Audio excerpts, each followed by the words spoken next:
Hello! Welcome to the Barrel Roll Post-Credit Show. I'm Nick. I'm Tony. I'm Brian. Welcome. We talk about movies, Games. things we've done. Exactly. Read this book. It's good. I heard it. It's a book. There we go. Look at that. All caught up. Yeah. Thanks, Chris, for letting us know that there was no Sam. So yeah, I've been reading the Taskmaster book, trying to figure out. I'm gonna get the half post-its or the quarter post-its, and start putting some in the ones we can all actually accomplish. And then start typing them out and printing them out and folding them so we can do them as a task together and film them. Put those all together. Have some joyous fun. Exactly. And then here's the thing about. We should totally do VR that day too. Here's the thing about Taskmaster is there's supposed to be a guy who judges, like how well everybody does. But seeing how there's 4 of us, and usually the Taskmaster thing is like a 5-person or 6-person contest, it doesn't quite work out that way. So I'm like, well, if we do it, I'm sure if we talk to our significant others, they can. Or we'll just throw I'll put a video together, we'll throw it online, and the internet can judge. Decide. Like for us, it's not about points. For us, it's accomplishing stupid tasks. Yes. So Running across the field and touching trees. yeah. I guess I could. Yeah, that's exactly it. So to start off with, I guess NHL I've been playing and getting grumpy at lately. Saw that, yes. I saw you were on that. Well, because I play a game, and then if you quit halfway through a game, like actually just exit the game, you just get to play the game again. Oh, so you can just save scum it almost. Yeah. Well, that's not very fair. Now, here's the thing. If I'm losing, I don't do it. It's not a case of me losing, but the last game I played, I lost so much time and energy in that game because I got injured. So all of a sudden, like, in one game, I checked a guy, and another guy came up and started a fight with me that I wasn't allowed to, like, I wasn't allowed to back out of because the guy was coming at me. Yeah. So you just fight.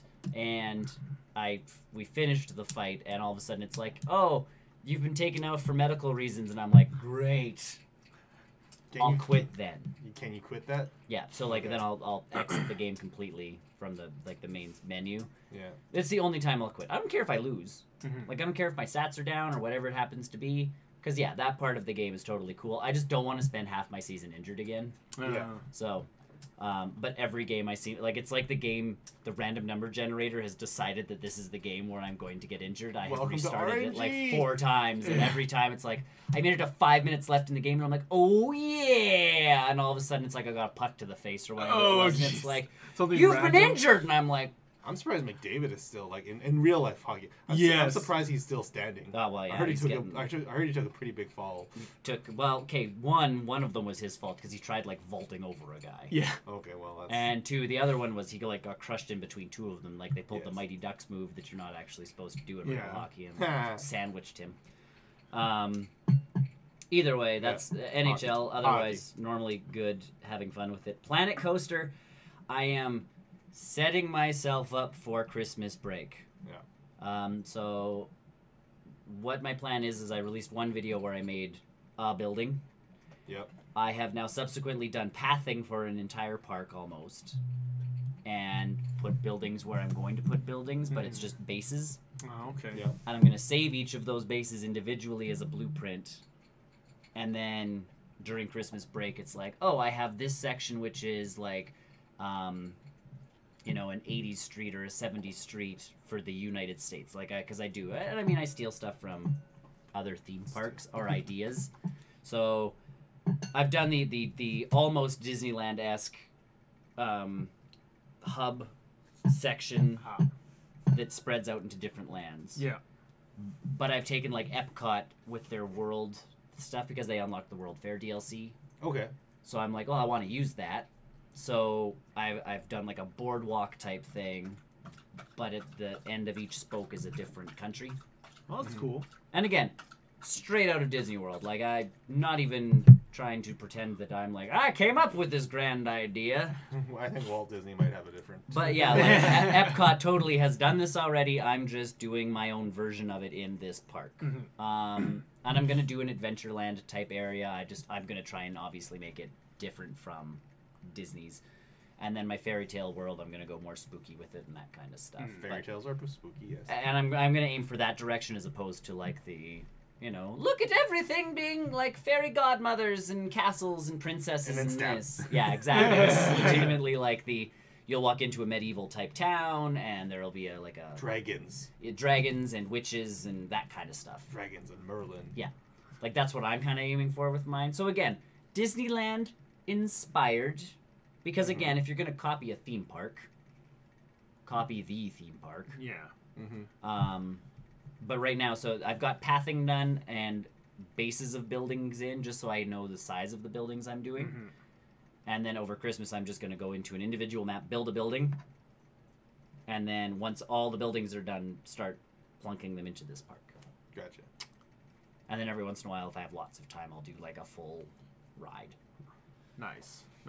So, but either way, I've been getting because the pathing's always my biggest issue with that game.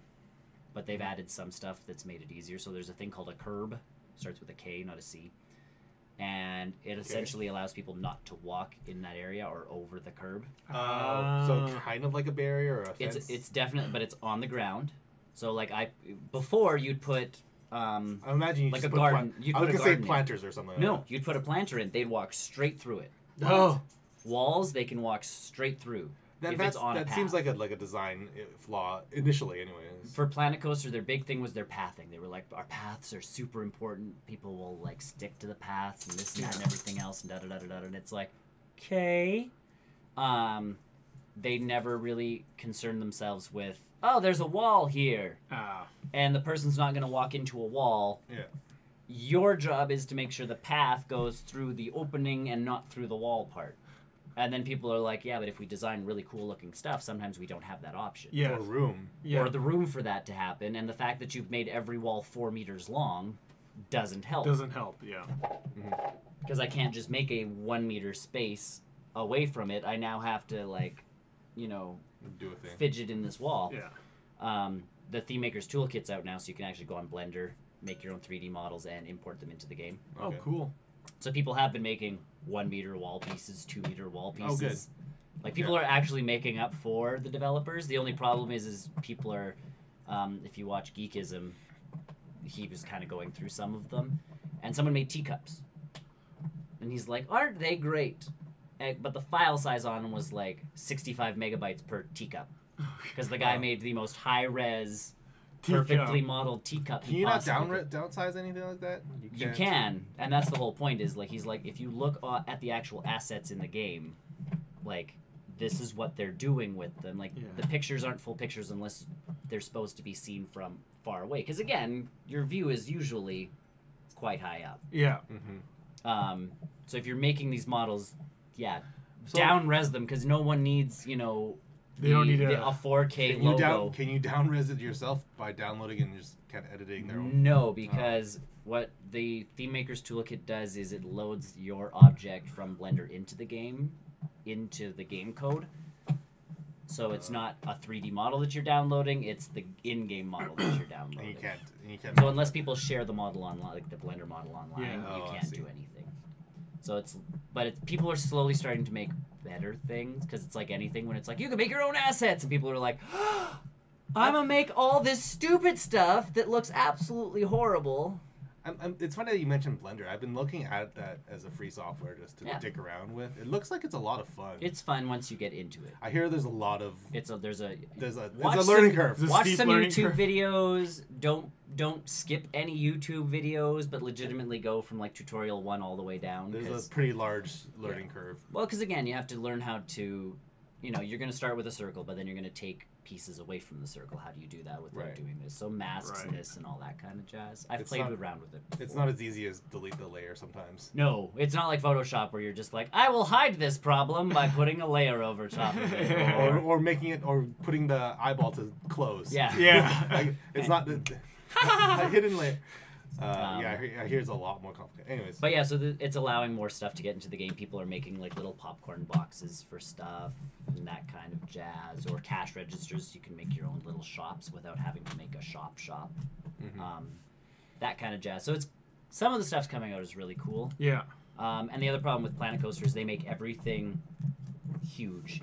So like the one video I did, I was making a gift shop or whatever, and it was kind of like the spooky gift shop. Yeah. and I was trying to find little trinkets to put in the gift shop. Well, even a pumpkin is like bigger than the human, like the human model, just like normal. So it's like just like real life.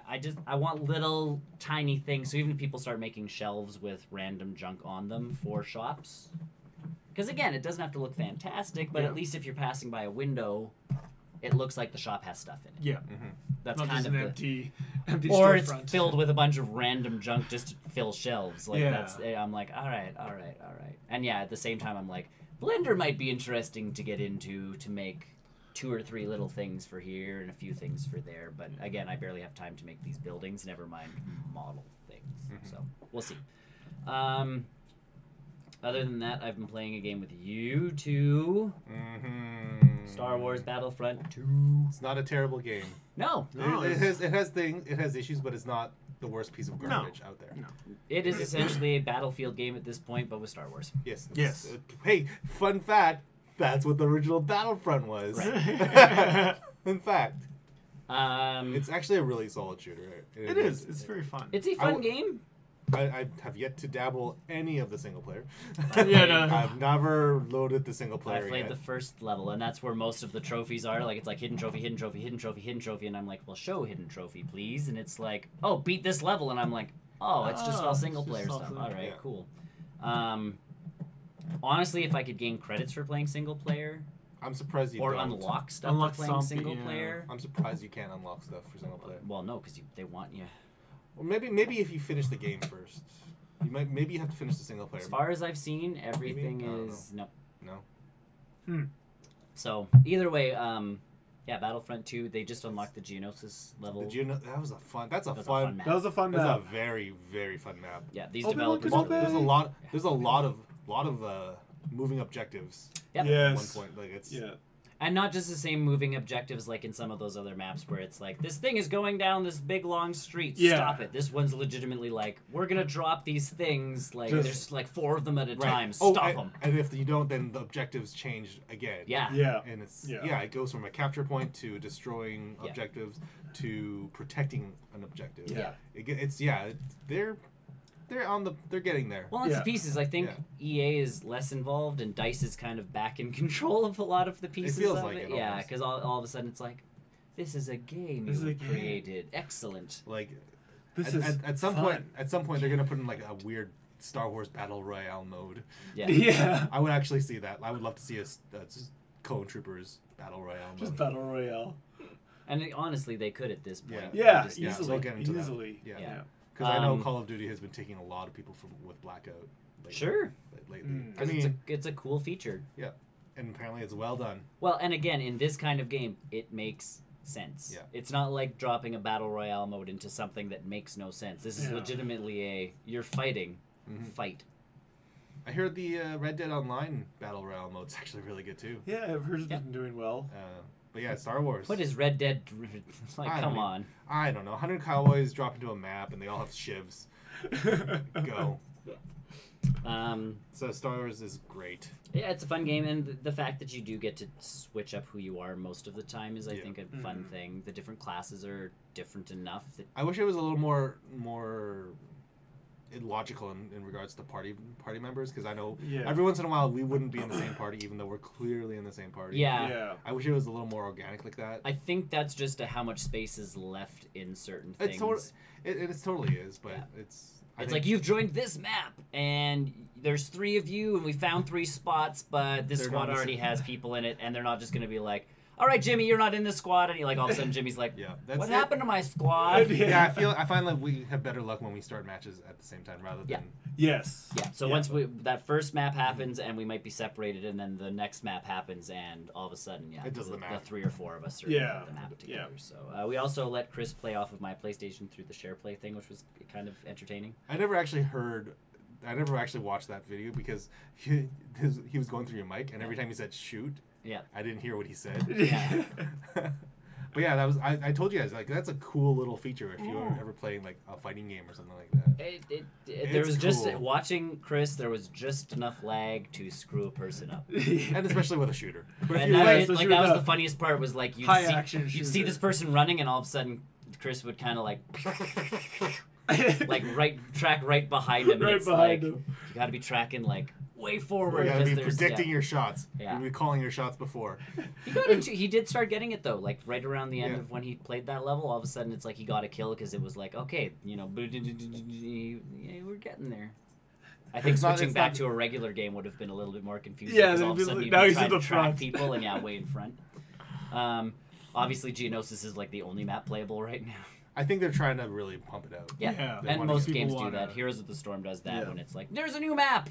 Yeah. There's like a 75% chance you're gonna play this one, and it's like, okay. See, Except when that we- one time, when- we could not get on Could that not one get map. Hannah When we Moore played or whatever. Overwatch that one week, I really wanted to play Blizzard World, but it never came in our rotation. I Yeah. really wanted to try that one. This one they make sure you're playing the new The map. new map. Obi-Wan Kenobi now available.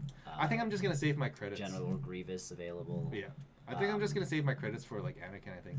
'Cause And I don't- Anakin's coming out, Dooku's coming Yeah. out. So Yes. that is, they've had a roadmap apparently on their website, and we just predicted it all on our own. It'd be cool if Dooku and Anakin was in like there. it makes sense. We're on Geonosis. Like honestly, we should be getting. What about at least Ahsoka, Dooku. guys? Yeah. Yeah. Well, and then you were like, well, Anakin, and it's like, well, duh, Anakin. Like, how did we not think Anakin? Yeah. So yes, Anakin Skywalker. Now that Obi-Wan Kenobi's in the game, Yes. Anakin Skywalker's gonna make his appearance. I would love to have a skin for Obi-Wan, but have the old actor. Yep. Yes. Yes. That would be hilarious. That'd be awesome. In all honesty, I feel like they will make an Alec Guinness Yeah. Obi-Wan Kenobi. Yeah. This is just That would be right now. They're like, we've got Obi-Wan out. He's got a robe on. If you want to be happy, Yeah. Yeah. you know. But I would love to see an Alec Guinness one. Yeah, Yeah. me too. That would just be. And in That'd be all awesome. honesty, they could add a new map that is part of the original trilogy and have him Oh, involved yeah. in it. And Yep. It's a. Where would he be then? a Death Star something. Maybe or- Death Star. Honestly, like there's a Mos Eisley Maybe map just that we Tatooine. hadn't- we I'm had- just like, say Tatooine. But we hadn't played one yet, and Mos Eisley, it's a map. Yeah. And Brian and I got on it the one night, and it's like, protect the cantina, and it's like, yeah, we will. Yeah, we will. We gotta find the droids first. Do, do, do, do, do, do, do, do, do. That's You one were of my singing emotes. that Is, into yeah. the mic the whole time. Yeah. And Well, not the whole one of my time, emotes is the these are not the droids. So but it's a stormtrooper saying it. These are not the droids you're looking Oh, that's not as funny. He does it. These are not the droids you're looking for. That's not as funny. Vroom, vroom, vroom, vroom, vroom. Again, we need to have that as a map. The best is when the battle droids do that one. Yeah. They're pretending to be Jedis. It's great. I'm Grievous. But yeah, there is. It's a fun. It's built up. It's a it's- fun game. Unfortunately, It at launched- launch, EA I think had too many fingers in that. Like they had the whole hand in that pie, and it was just not. There are too much businessmen trying to Yes, make a game instead of just letting Dice make a game, because we know Dice can do it. It could be. It's. I could put it in a contender for most improved game. Yeah, For sure, yeah. Like it's not going to be up. I don't think it will win, but it would definitely hit that category Yeah. for sure. Well, and even their communications people, like I said the other day on Twitter, they're like, "Hey guys, thanks for sticking with us," sort of thing. Yeah. Like we're finally getting to the game that we we wanted you to have at Yeah. the beginning. And it's Yeah. like, thanks guys, we appreciate it. It's interesting how much a year can do to a game. yeah. And and look at No Man's Sky, and honestly, Yeah, that one I think would win that award. That for would, most yeah. improved Most improved, game. yeah. Most improved or new game. Essentially, yeah, it's like, thanks It's a for, game now. thanks for releasing the game you promised us. Yeah. Finally. As for stuff I've watched yesterday, for some reason, it popped up on my. I think it popped up on Reddit, but it was a documentary done for South Park a while ago. But it was how South Park gets made in 6 or 7 days, That'd be interesting to watch. and it's on YouTube. You can find it. It's you don't pay for it or anything, but it's essentially this trailer came out when Matt Stone and Trey Parker were first coming out with Book of Mormon. Yeah. On Broadway, which again, fantastic musical if you haven't seen it. Yeah. Book of Mormon. So they were coming off Book of Mormon. They went back to the show, and essentially they get into the writer's room, write, and as they're writing stuff, if it's funny, they'll record it that day, and the animators start storyboarding and animating all at the same time. Yeah, because they don't follow. It's 6 days. They don't have rules to follow. No. They Well, have, but they kind of... They don't have a Screen Actors or Screenwriters Guild to follow. Do they? Not there's still censors, like they have one lady, and her entire job is, as she gets the scripts, she's calling Comedy Central essentially and the censor people, going like, okay, if we say this word and this word but not this word, does that work? Yeah. And they're like, okay, maybe cut this word, but we'll give you back the other word. And they're like, okay, I'll go check with them. Give me a minute. And she goes and has to check with one of the two guys going like, okay, they're going to give us this word, but not this word. And he goes, no, we need that other word. So, like, if we need to cut both. Yeah. Like, we'll bleep out the other two, but give us that word. So she has to go back on. Like, she's their legal person 24/7 pretty much. And it's just like, all right. And honestly, the script changes, 6,000 times over that 6 days. But essentially, yeah, they make an episode of South Park in 6 days. That's crazy. That's Which in my brain is just imagine how much. nuts. Imagine how that was before computers. Well, so that was their thing. They talked about it going from when they made the pilot. It was cardboard cutouts. Yeah, glued they to a made page. yeah. The pilot took them like 6 months to make, and then they got their jobs, and then they were like, then we had these computers that were worth $30,000 a piece to animate these things. Yeah. And it took us 2 weeks to make an episode, or like 3 weeks to make an episode. And then they're like, now we're running off like out of the box Macs. Like they went to the Apple store and bought a bunch of Macintosh computers and dropped them. Mm-hmm. Yeah. And we're like, animate. And Math. Do the and math they're for like, us. and then all of a sudden it was like it took us 14 days, and then 12 days, and then 10 days, and then all of a sudden one took us 7 days, and it's like, we can do this. We can do this. Yeah. And I'm like, what a schedule that would be like. I know. But you know what though? Like that really matches up with the way and style that the show is. And it works. It's very topical. Yeah. Like even for even sure. the past like 5 years. And that's Every episode has been very much like, oh, remember when the elections was happening? Yeah. Yes, they were definitely on that. Like yep. Yeah. those jokes have to be right then and there. And that was essentially like when they get into the writer's room, and they didn't show a lot of their work in the writer's room because they're like, it is a very safe space for us where we can just throw out ideas, and some of them can be really, really like bad topical type stuff. Like South Park already goes way past that line, Yeah. but some of the ideas they come up with go Far. further than If, that if they're willing to admit that some of their ideas go too far. Right, and that's what they said. They're like, we'll put the cameras in, but like, just know what we say in there is because legitimately any idea we throw at the wall, like that's what we're trying to do. And eventually, once the whole writer's room is laughing, that's the script. That's the script. But yeah, he starts off with like, what if like there's a tsunami going on and all of this stuff right now, like everybody's tsunami, like what if that? And everybody's like, a few too many people have died. Yeah. Just a couple, just a no. Too soon. Yeah. Too soon. And it's like, all right. And then it ended up being the episode in this one was the iTunes terms and services thing. And because you have to like agree to it every time there's an update, and it's like one of the characters had signed up for it without reading the fine print, and now was like in control, like Apple controlled his life sort of thing. But yeah, it was a cool, like it's a half-hour kind of documentary, something like that, and it was kind of cool. That's cool. I'll check that out. We rented Crazy Rich Asians. How do you feel? Solid film. Super fun, right? Like, yeah. Like it's a good movie. Yeah. And then on top of being the topic that it is. Yeah. Like it's there's parts where it's funny, there's parts where like this, It's a little serious. Yeah, and it's like, wow, these people are nuts. And They is crazy. And the crazier part is that lifestyle is not far off from the truth. And that's No, the piece of it is like, all right, there People are actually live families, like this. Yeah, like that is Yeah. nuts. Acting was solid. Super good. I didn't know a lot of the actors. I knew the one. I knew the one lady from Fresh Off the Boat, That's and I basically know her. Ken Jeong from Ken Jeong. Community, obviously. And when he started, his character was quite serious. At the, like they I wasn't quite sure where his character was They going. threw you for a loop, and then he's just Ken Jeong. Yeah. Like there's 2 minutes of him being not Ken Jeong, and then all of a sudden, it's like, okay, he's back. We're good. Yeah, we're okay. Everything is okay. good again. Apparently, they are trying to make a sequel. Well, there's like 3 or 4 Yeah, books, there's a right? couple books. Yeah. So I don't know how the sequel all Well, they pans out, obviously. well, they with- obviously had the yeah. setup for that one character already. Yeah. So we'll see how all that kind of goes. But apparently they've talked about it and they want the cast from Kim's Convenience in the next movie. I can see that. It's just like you're just going after any, Asian Asian actor that actor. is on television currently. Like, they'll work. I'm surprised Ming Na wasn't on the phone. I honestly, and she might be for a sequel. I could see her being there. I know. I would totally be down In all with that. honesty, I can see her. She was busy with Agents of S.H.I.E.L.D. or something when they were making that movie because there were pieces in there where I'm like, she would have fit really well in She has that. that role. She has that old mom character. She can, yeah, definitely. Yeah. So And she does the voice for Mulan too, right? Yeah. She did. So- She had recently. Did. Yeah. she just did the voice. Yeah, for Mulan, exactly, so- yeah. But again, that's one of those ones where you can go like, call in and do the Yeah, voice. Yeah, Like voice acting, Yeah, voice acting is pretty. easy peasy nowadays. You Like can it's just not email like them the script. I will say Yeah. that scene in Wreck-It Ralph, I did see it. Or Yeah. Ralph Breaks the Internet. That was very super phoned in, but it was perfect. that scene was a long scene because my next thing was Ralph Breaks the Internet. We went to see that one. We also saw that one. I haven't seen it yet. It is okay. So, internet culture yes. is all in this movie. Yes. It's all about That was YouTube likes. It's all about being Yes. famous on the internet, making money on the internet. Loot boxes. Loot boxes, We're right. touched on in this movie a little bit.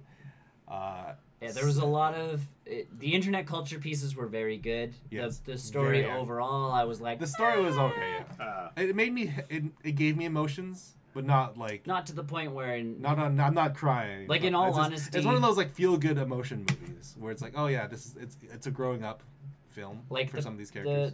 the princess stuff was The prin- honestly some of the best. The princess stuff was the stuff. It was the best. it stole that movie. Yeah. They gave Ariel a lot more lines than I thought they were going to.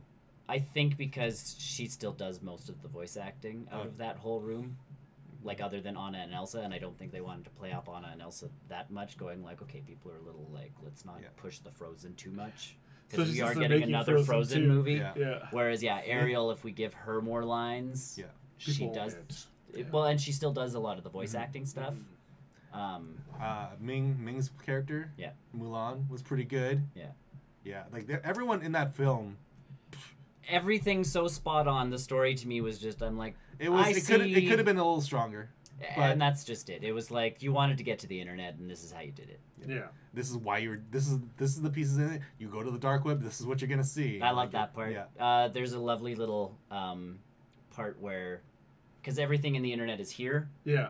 The so- dark web is like and there's underneath. the dark web, and then there's something kind of also down there. Dial up. Well, yeah, there's like a dial-up section where like the old internet exists, It's- and the best part was, and I was the only person laughing in the theater, but there was an old billboard for GeoCities, Oh. Yep, I saw that too. and I'm like, Oh. and we left, and my wife's Oh. going like, I'm like, the GeoCities banner, I think, was like one of like the nicest touches to that film for the internet. Did you see wise. Facebook in that film? I didn't catch it. I'm not sure if Facebook was there. I thought that they might They have touched on Twitter and they touched on Instagram. Instagram, Snapchat. Yeah. I feel like I saw Pinterest was there. Tumblr was there. Pinterest was definitely there.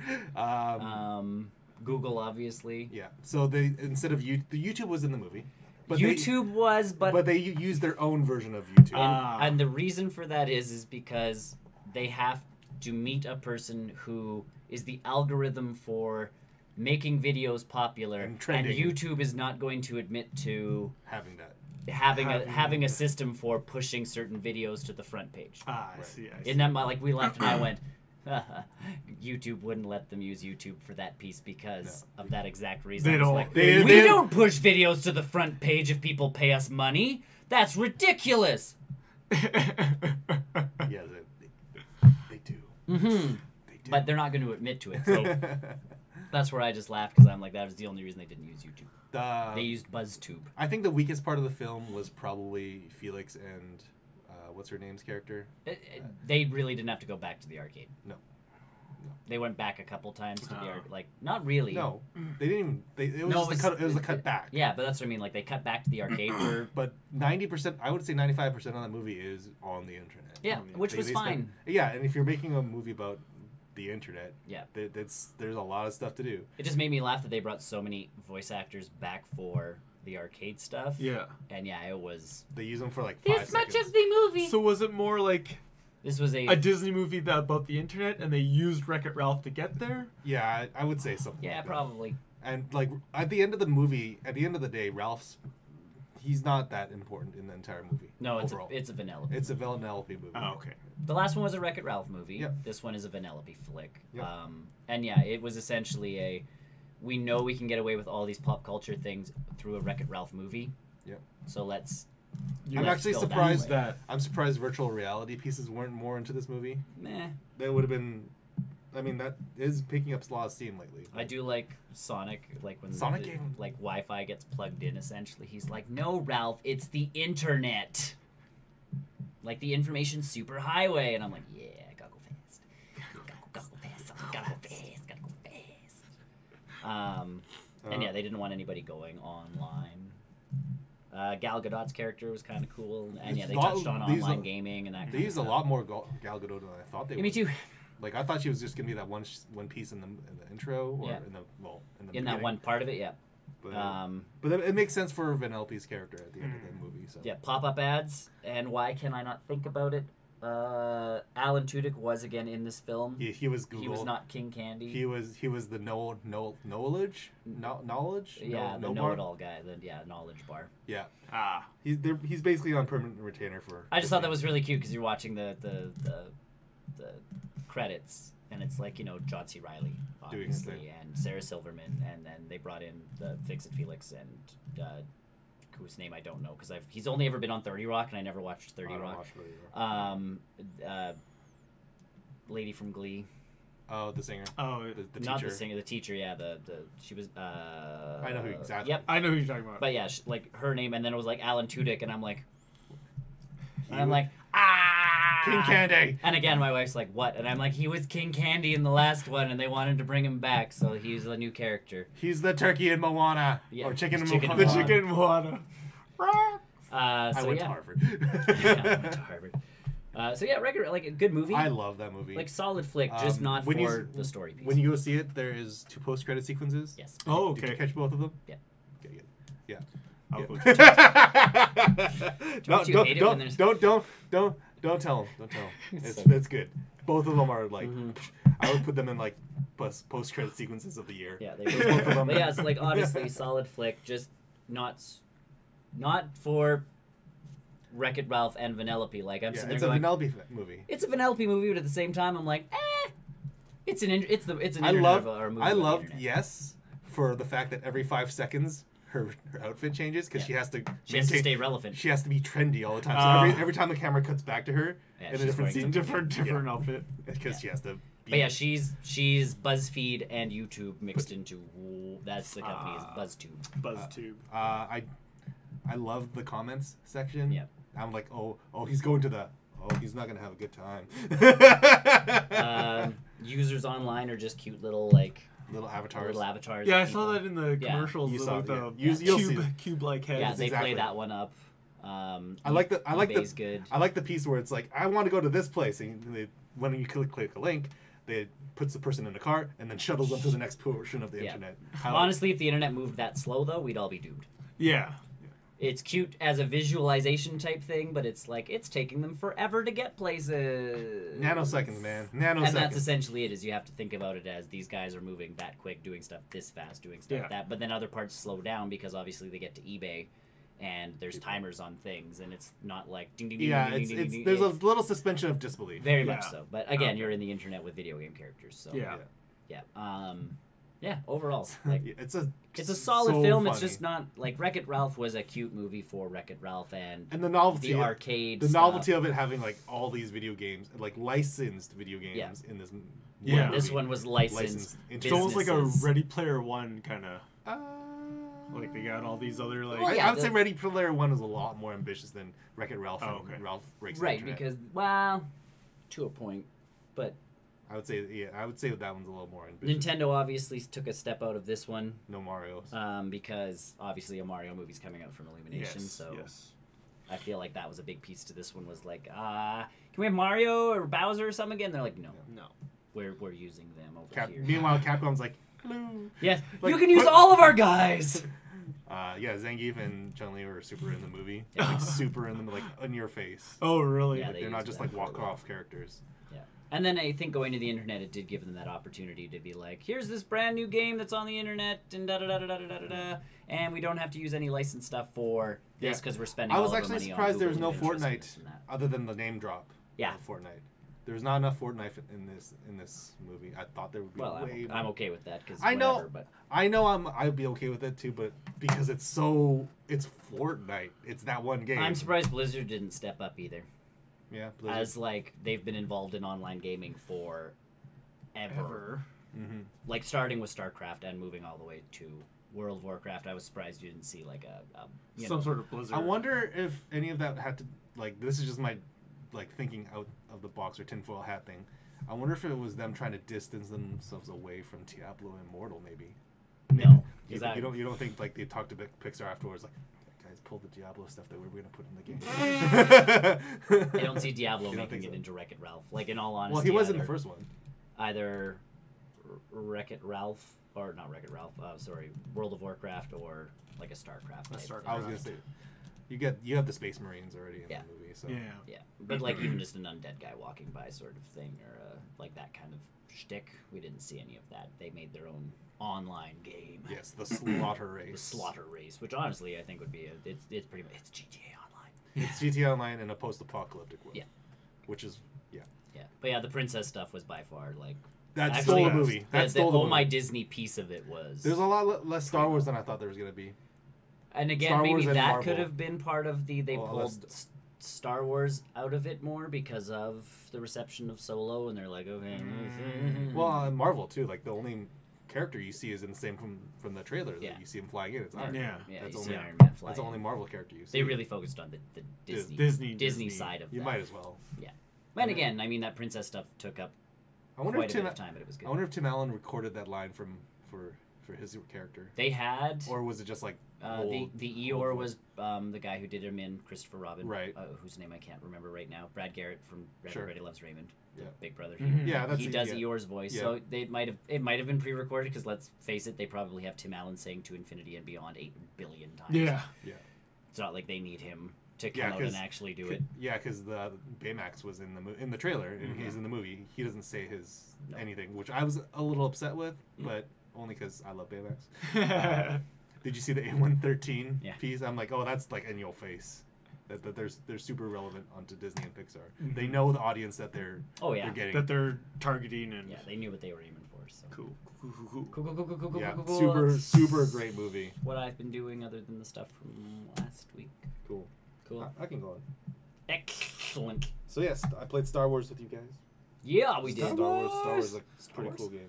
Ralph breaks into it. It took me far too long, by the way, to find a picture of Gimpy saying Star Wars online. I'm just gonna throw Star Wars. Because that's what I sent you guys that one. Star Wars. Google. I did. I googled Gimpy Star Wars, and I got some other pictures, but not like that one was. I mean, you have to remember, undergrads is still pretty small. I know, but that's what depressed me. Was I'm like, this should be higher up. If I look at Gimpy and Star Wars, I should get Gimpy going Star Wars. Star Wars. So apparently, I have to buy the DVDs and make my own gifts. Apparently, well, we have them. What? We have the DVD discs, don't we? Those ones. You don't have. I never got undergrads. You never had undergrads? No. Am I the only one with the actual live copy of undergrads? You might maybe. I watched it on television. I love that show. Yeah, I watched it on TV, but interesting. They did get funded, by the way. I know. I did see that. So, I found a show on Netflix. It's a cooking show. It's nothing too crazy. It's called The Final Table. And so the big appeal behind this is that I think it started with like 15 teams from all different nationalities. So you have an Indian team, you have a Japanese team, cool, Brazilian team, a North American team, things like that. And so it's a cooking competition where they need to kind of make a dish from a themed country. And so for the first episode, I think what was it, like Mexico? Tacos. Yeah. So what it was is they have a Mexican dish that is presented by 3 judges, 2 of them which are kind of like celebrities from that country. I've yet to see any like people that I've known from any of the cooking shows, any pop culture. I was going to say there's enough Food Network people and this and that and everything that you think you'd recognize someone. I think I like that because it gives it a little bit more unique flavor to it. Because it's not just like, they're going to London, Gordon Ramsay's on. It's not that. It's not as predictable. They can't afford Gordon Ramsay. Yes, let's face it, they can't do that. But yeah, so they'll have a Mexican dish. The judges will say like, we want you guys to cook this one dish that represents our country. Yeah. It's tacos. You'll have a Japanese take on tacos. You'll have a British person's take on tacos, an Indian person culture take on tacos, and the takeaway is that one country will always have the advantage. Right. Sure. As long as they're still in the competition. But then they better cook. That was the funny part about it is that sequence when they were like, we're doing tacos. Everyone's like super like, the British guys are like, I can't remember the last time I had a taco. Taco. The Japanese team's like, we can do this, right? We can do this. And the Mexican team's like, they ended up losing. Right. Because they went so far off the field. Yeah. They were like, okay, so this was the Instead of doing it safe. just make a taco and make it really well. Right. They kind of went off of the beaten trail a little too far. And so what happens is, out of the 15 teams or whatever, the judges will choose, like, these are the 3 amazing dishes. It's, you know, it's not, they don't really win any awards, but then they choose the 3 teams that performed the weakest. That's usually what they do on most of those shows. Right. Yeah. And so after that, they bring on, like, an actual chef from that country to judge those last 3 people as they make one like final thing. They make one final thing, kind of like an Iron Chef. Yeah. So, for example, it's like, oh, this one ingredient is really good in our country, blah, blah, blah. It's like garbanzo beans or something like that. Yeah. And so they'll have to make a dish using that, like an Iron... Garbanzo bean churros. Sure, whatever, yeah. So, and yeah, like the Mexican team ended up whiffing both Whiffing. of them, putting in Oh, competitions. no. And I'm like, What's the show called again? it's called The Final Table. The Final Table. And right now I gotta watch this. It's actually a good turn on and just kind of have Yeah. a good time. It's not like I'm sitting there at the edge of my seat. It's No, one of those yeah. things where I'm cleaning. You can and- play in the background. Yeah, or I'm like making a deck or something like that. It's easy enough to. We watched a gingerbread making show on the Food Network the other day, and I almost turned it off because one guy was like a baker, and one lady was a blogger, and one guy ran a restaurant, so he like didn't quite do. So I'm sitting there going, well, the baker's got this, Yeah. and then they were allowed to make a bunch of their pieces beforehand and ship them over. Oh, really? What? That So- seems like cheating. Isn't that like cheating? The Yeah. whole show was essentially they had 10 hours to assemble. Assemble. It was just This there was no gingerbread cooking. It was thing. That's not as fun. And you're like, What kind of challenge is that? Yeah. And then it really, like, that's the big piece was like, hopefully all your pieces ended up coming in one piece. Yeah. No. And then So- you're just watching these personalities try and do their thing. Well, the blogger, at the beginning, I was about to shoot. Because, like, she was just that homebody who was like, I'm so excited to be here, everybody! And it's So like, what? no. What Yeah, I stop liked that. about the Final Table, because when I was watching it, it reminded me of that baking one that you introduced Yeah. me to. That was Zumbo's Cafe. Zumbo's, yeah. Except what I liked about Final Table is that Professional chefs. It was very professional. It was very down to earth. It was very. It wasn't in your face. It was very subtle. Yep. But it still had that like exciting, like Exciting. oh, like it's a presentation. Oh, it's The, all pre- right. the presentation had me. That's why we on like the Top episode. Chef. As Oh, a yeah, show Top again Chef. on Food Yeah, Network. yeah. Exactly. As something because it's like one, these guys are chefs. Like Yeah, they have, are. They like- have sacrificed some of most these- of their life to be Right. Some of these chefs here in this show have had like 2 or 3 Michelin stars. right. Oh, which is wow. not hard not- or not easy rather. No, Right. that's not It's not easy. easy to get, and some of them have been like, oh my god, like we got knocked down with these guys who have like 2 Michelin stars. Like we need to fight with these 2 other teams, and we just have this little restaurant. Like it's getting good reviews, but nothing like these guys are. Yeah. Like how did we end up with these people? Yeah, it ends up being hosts and presentation Yeah. for And any the host cooking show. and the host is very subtle. He kind of reminds me of like a Ryan Seacrest, but not pretty. Oh yeah. I guess I don't know how to best describe him. He was pretty standard, but he wasn't in your face. He wasn't over Well, the that's top or good. anything. He's Yeah. yeah. Which again, So- and that's even Top Chef. I remember us watching one, and whoever the host was, we turned it off because like they had switched the person, and they were just. They were more like they were a giant a-hole, and you're going like you don't have to. You're a host / judge.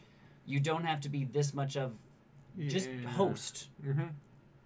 You know What I like about the Final Table is when they bring in the first initial 3 judges, it's like they get a famous person or 2, and then they have a food critic or Yeah. whatever, and every once in a while, when they're presenting the judges, some of the people are like, he reviewed my restaurant last year. exactly. Like, I did it once. I should be able to We'll do just it pull this again. off. Yeah. I should be able to impress him. I can do again. this. I can Or it's like, do this. or it's like the opposite of like, I know him. He hasn't reviewed me, but anything he says bad, he will tank a restaurant. I Yeah. know what he does. Oh, man. So like the pressure is like legitimately on, not just because they might win Yeah. like the first round, but it's like if he doesn't It could like affect them their it could. real life. it like, totally, and it's very real, down to earth. I think what actually has gotten me the most angry about the Food Network too is, and again, Food Network Canada, because it's the subsidiary of Food Network, but they've started their Iron Chef Canada. Oh Oh, god, yeah. I have no interest in Yeah. that. And my wife and I are sitting there going, the whole point to Iron Chef, and again, I know it's a made-up show, but again, being an Iron Chef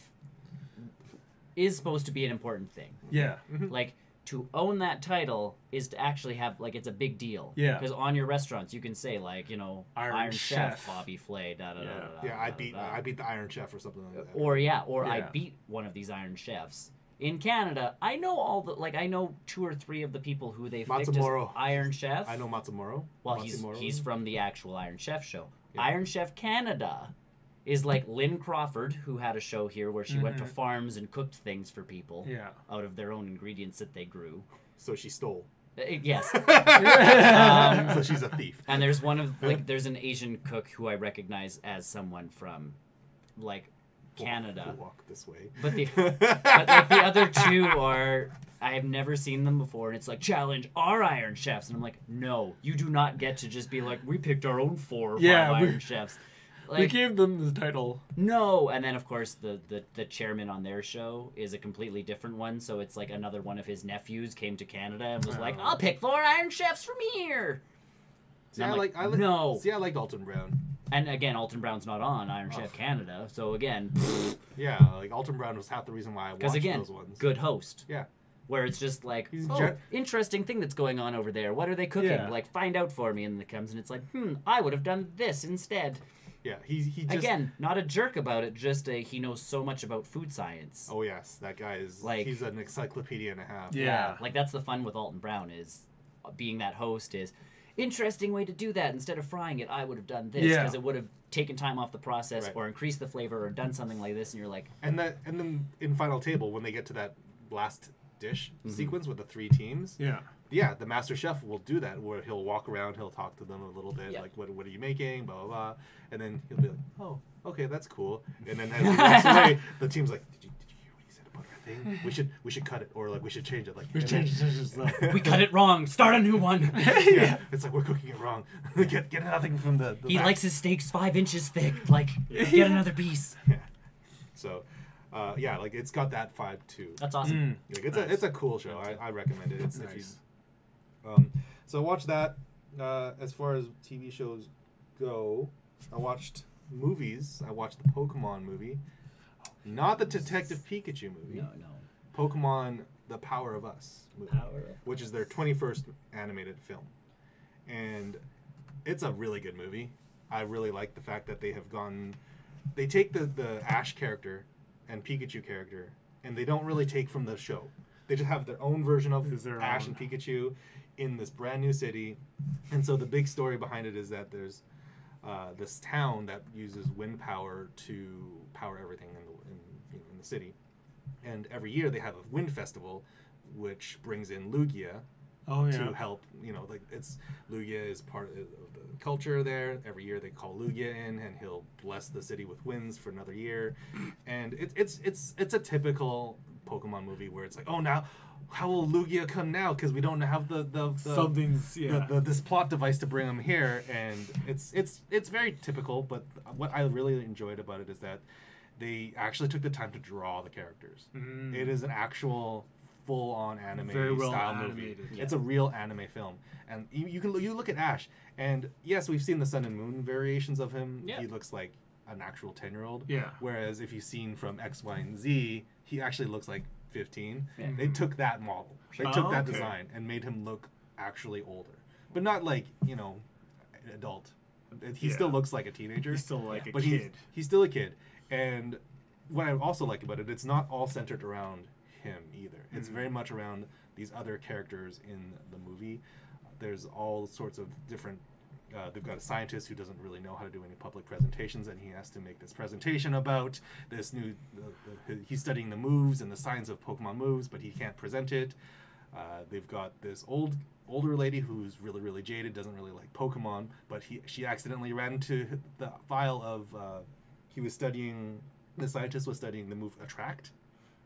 And he got Attract all across her clothing, and so now she has to deal with all these baby Pokemon who are trying to follow her, and she's super jaded about them all. It's actually really, really well done. It's super cute. The movie had me feelings for Pokemon that I never thought I would have. I know my fiance was was crying over a Snubble. Aww. We don't know why we were crying over a Snubble, but we were. And of course, it was also the introduction of Zeraora, which is the brand new legendary Pokemon for Sun and Moon. The Lightning Cat Pokemon. Bum, bum, Bum, bum, like Raikou, but better. It sounds like. He doesn't talk. He does say his own words. His own name, rather. Yeah. He doesn't do like the telepathy, like, oh, I'm speaking human words to you, which like Mewtwo did in the like- first movie. yeah. like Mewtwo, like what was it? Like I think Entei did that. Yeah, I think. Yeah. I think Entei did that as well. Yeah, that throws me off when Pokemon that talk. shouldn't talk. That's not Meowth. Yeah. For some reason, we're very forgiving of Meowth. And I know they had the episode where Where they show how he to learned. talk, but There's still, a reason it's for like- that one.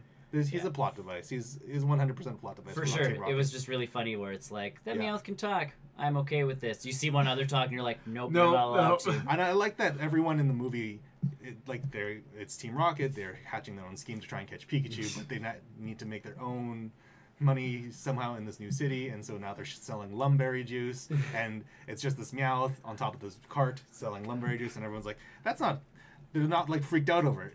Yeah, It's a talking Meowth. It's just everyone in the world just Knows that there's a there's a Meowth talk- that There's, can talk. there's one dog. Yeah. They should know he belongs to Team Rocket and not to trust the little bugger, but you know. Surprised Team Rocket just has never tried to be like, come look at our talking Meowth Yeah, and pay us easy money. enough to, yeah. You know? yeah, that's the money maker right there. Not this Pikachu that you're Not this Pikachu. consistently trying to kidnap. We have taught a Pokemon to talk. It Yeah. knows how to speak human actual words.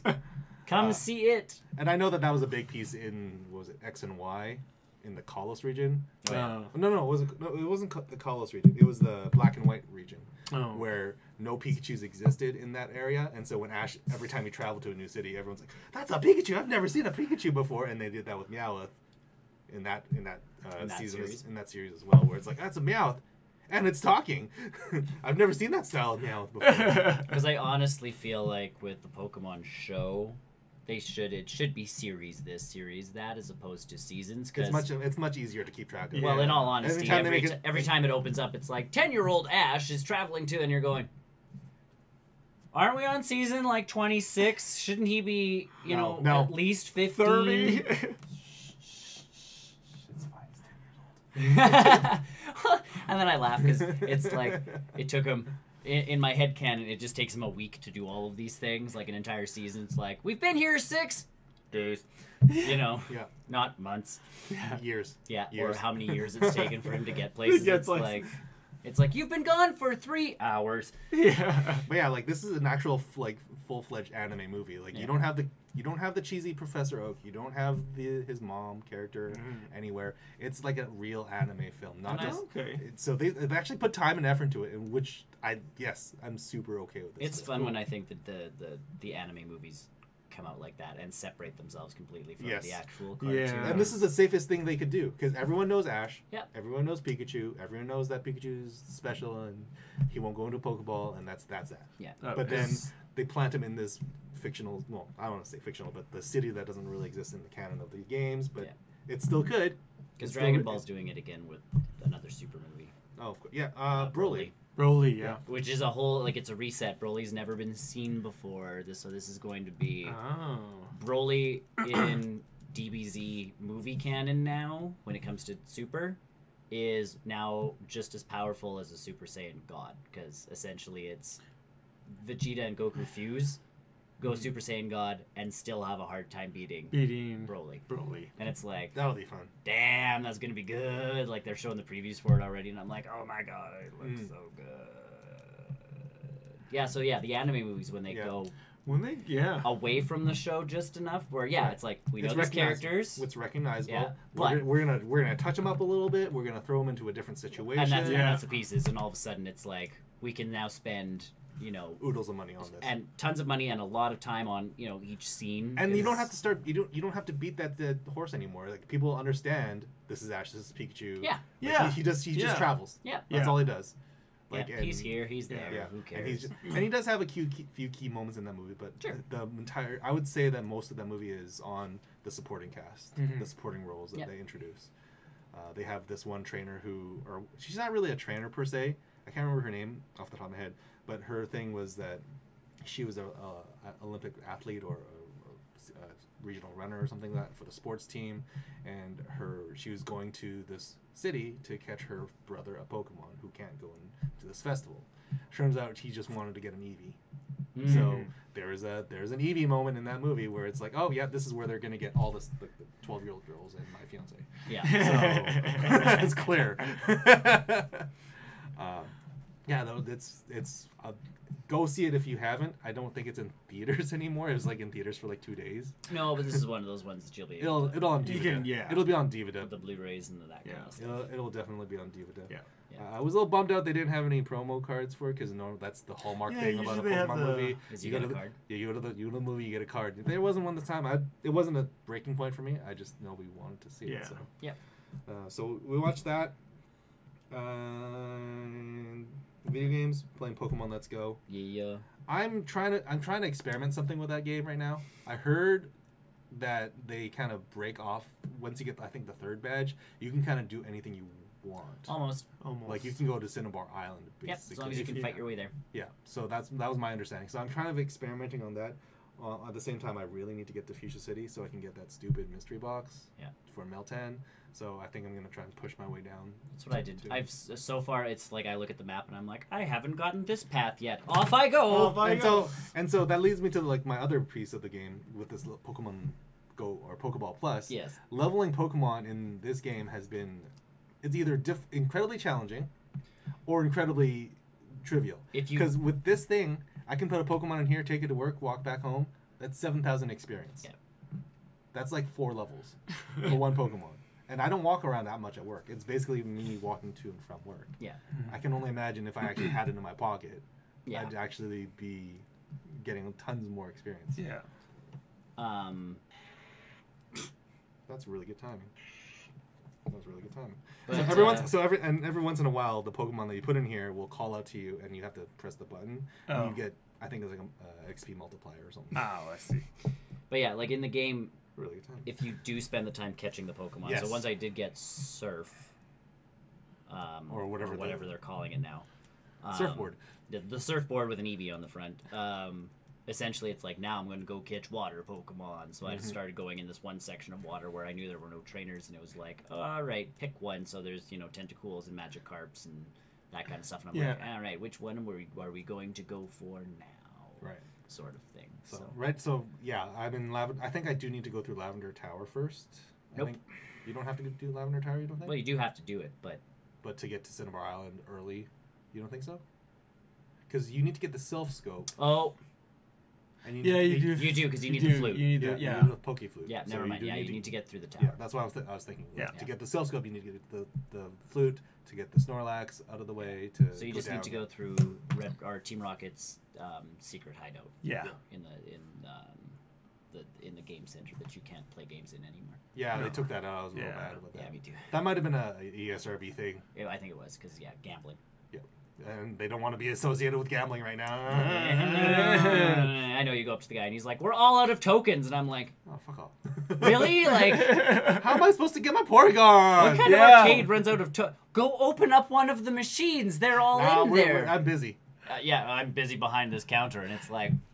We also don't check the poster over there. Also, Porygons you can catch in the wild now. So. Okay. Yes. All right. Because I caught one. All right. Yeah, there's a lot of weird Pokemon you can catch in the wild. Well, and the cool thing about the combo system is, as soon as you get to 31, which is like more of them will spawn. But the max thing, you can travel anywhere, and it counts that 31 for wherever you are. Yeah. So it's like, oh, you're looking for this rare guy. Go catch a bunch of Pidgeys right ahead of your regular town, and then fly over. And then go and try and chain your shiny Chansey over there. Yeah. I've heard about that trick. Yeah. Not just the 31 part. So. Yeah. But yeah, just if you're looking for that rare something or other, it's like chain, get to your 31, and then all of a sudden it's like, oh, some rarer spawns start to appear, and it's like, which ones do I want now? I will say the novelty of the one-handed controller part is starting to wear a little bit thin. I still don't really use. I'm still a. I don't mind doing the throwing, and that's very cool. It's very novel, but a part of me just wants to. Yep. When I'm playing a Pokemon game. Yep. So it's like I said, it's not like it's bad. It's a well done mechanic. It works obviously when you need to use it. Yep. But yeah. It would be nice if there was controller And yeah, this the problem with this thing No is that buttons. there's 2 buttons. One. There's the A. Yep. There's and the B. There's no home button. There's no Y button. There's no capture button, like screen capture button. Yep. There's no, like, to get to my Y button, I need to shake it. Yeah. That's what hits the Y button. Oh. So I've run into the situation where I'm playing with this. I'm like, okay, cool. It's like time to go to bed or whatever. How do I shut it off? I guess I'm not. I guess I'm just playing now. It won't let me stop. So yeah, there's no home button. I wish they put a home button on here at the very least. Yeah. Because that's my only. Even favorite. adding tiny little something's on the side wouldn't have been a bet. hard thing to do. I don't know. Like I get Like, that they wanted. there's no plus or minus button on it. An aesthetic look to it all, but There's no plus or minus button on Right. it. Like it's. and it makes sense if the game didn't use any of those buttons. It doesn't, but like if you're gonna be. Well, but if it you're going, can for the menus and this and that. If and you're going everything through else. even the home, even Yeah. on the Switch menu, you can still use this to go back and forth. Sure. Why not? Yeah, I don't know. Like, it's just minor design flaws. It's not the end of the world. No, it's not like you're going to be done playing the game because of it. But Yeah. and again, I play the game mostly in hand. Yeah. I can't do the handheld mode. I can't do. Oh, see, I don't. You can use the joystick to move it around as well. My hand gets jittery. I just give up catching those ones. What was I? What did I find the other day, or yesterday? What was it? But it stayed in the middle of the screen. And I'm like, good. And then all of a sudden, like I didn't capture it twice, and then it started like leaping from side to side, and I'm like, we're done. Yeah. You've never tried to catch Chanseys multiple times, have you? Only the one. Well, because here's the thing with the Chanseys is I build up my combo, Yeah. and all of a sudden it's like, now a Chansey appears, and I'm like, but I don't want Chansey. Like, I'm trying to catch Ghastlies here. Yeah. Yo. Like, I don't want the Chansey. You don't want the thing that grants you 1,000,000 XP per catch. I'm aiming for a Ghastly. Like, that's what I'm trying to. I have 36 of them already. Thank you. I'm going to keep catching Ghastlies. Yeah. Yeah. And that Chansey just keeps popping up, and it's like, go Get out of my away. way. Stop teasing me. Yeah. I'm not chaining you this time. Yeah. So when I was getting Rhyhorns, oh man, like Onyxes would just go boom, like they're so big and Yep. they just get in your way. Yeah, but you can run from them at least, Yeah, and you it doesn't can. break your Yeah. chains. Yeah, that's the big one. So, yeah, been playing Pokemon Let's Go. Pokemon Go has their Community Day weekend event Yes. happening right now, so I had a chance to go out to play a little bit of that. Extra everything. Yes, so it is basically a giant encore Mm. of all the Community Day Pokemon from, January, February to November. Yep. So now's a good chance to stock up on those candies. You can also evolve to get their exclusive moves, 2 of which of them are actually amazing. So, Oh, yeah. Metagross learns Meteor Mash, making it an incredible Pokemon to use.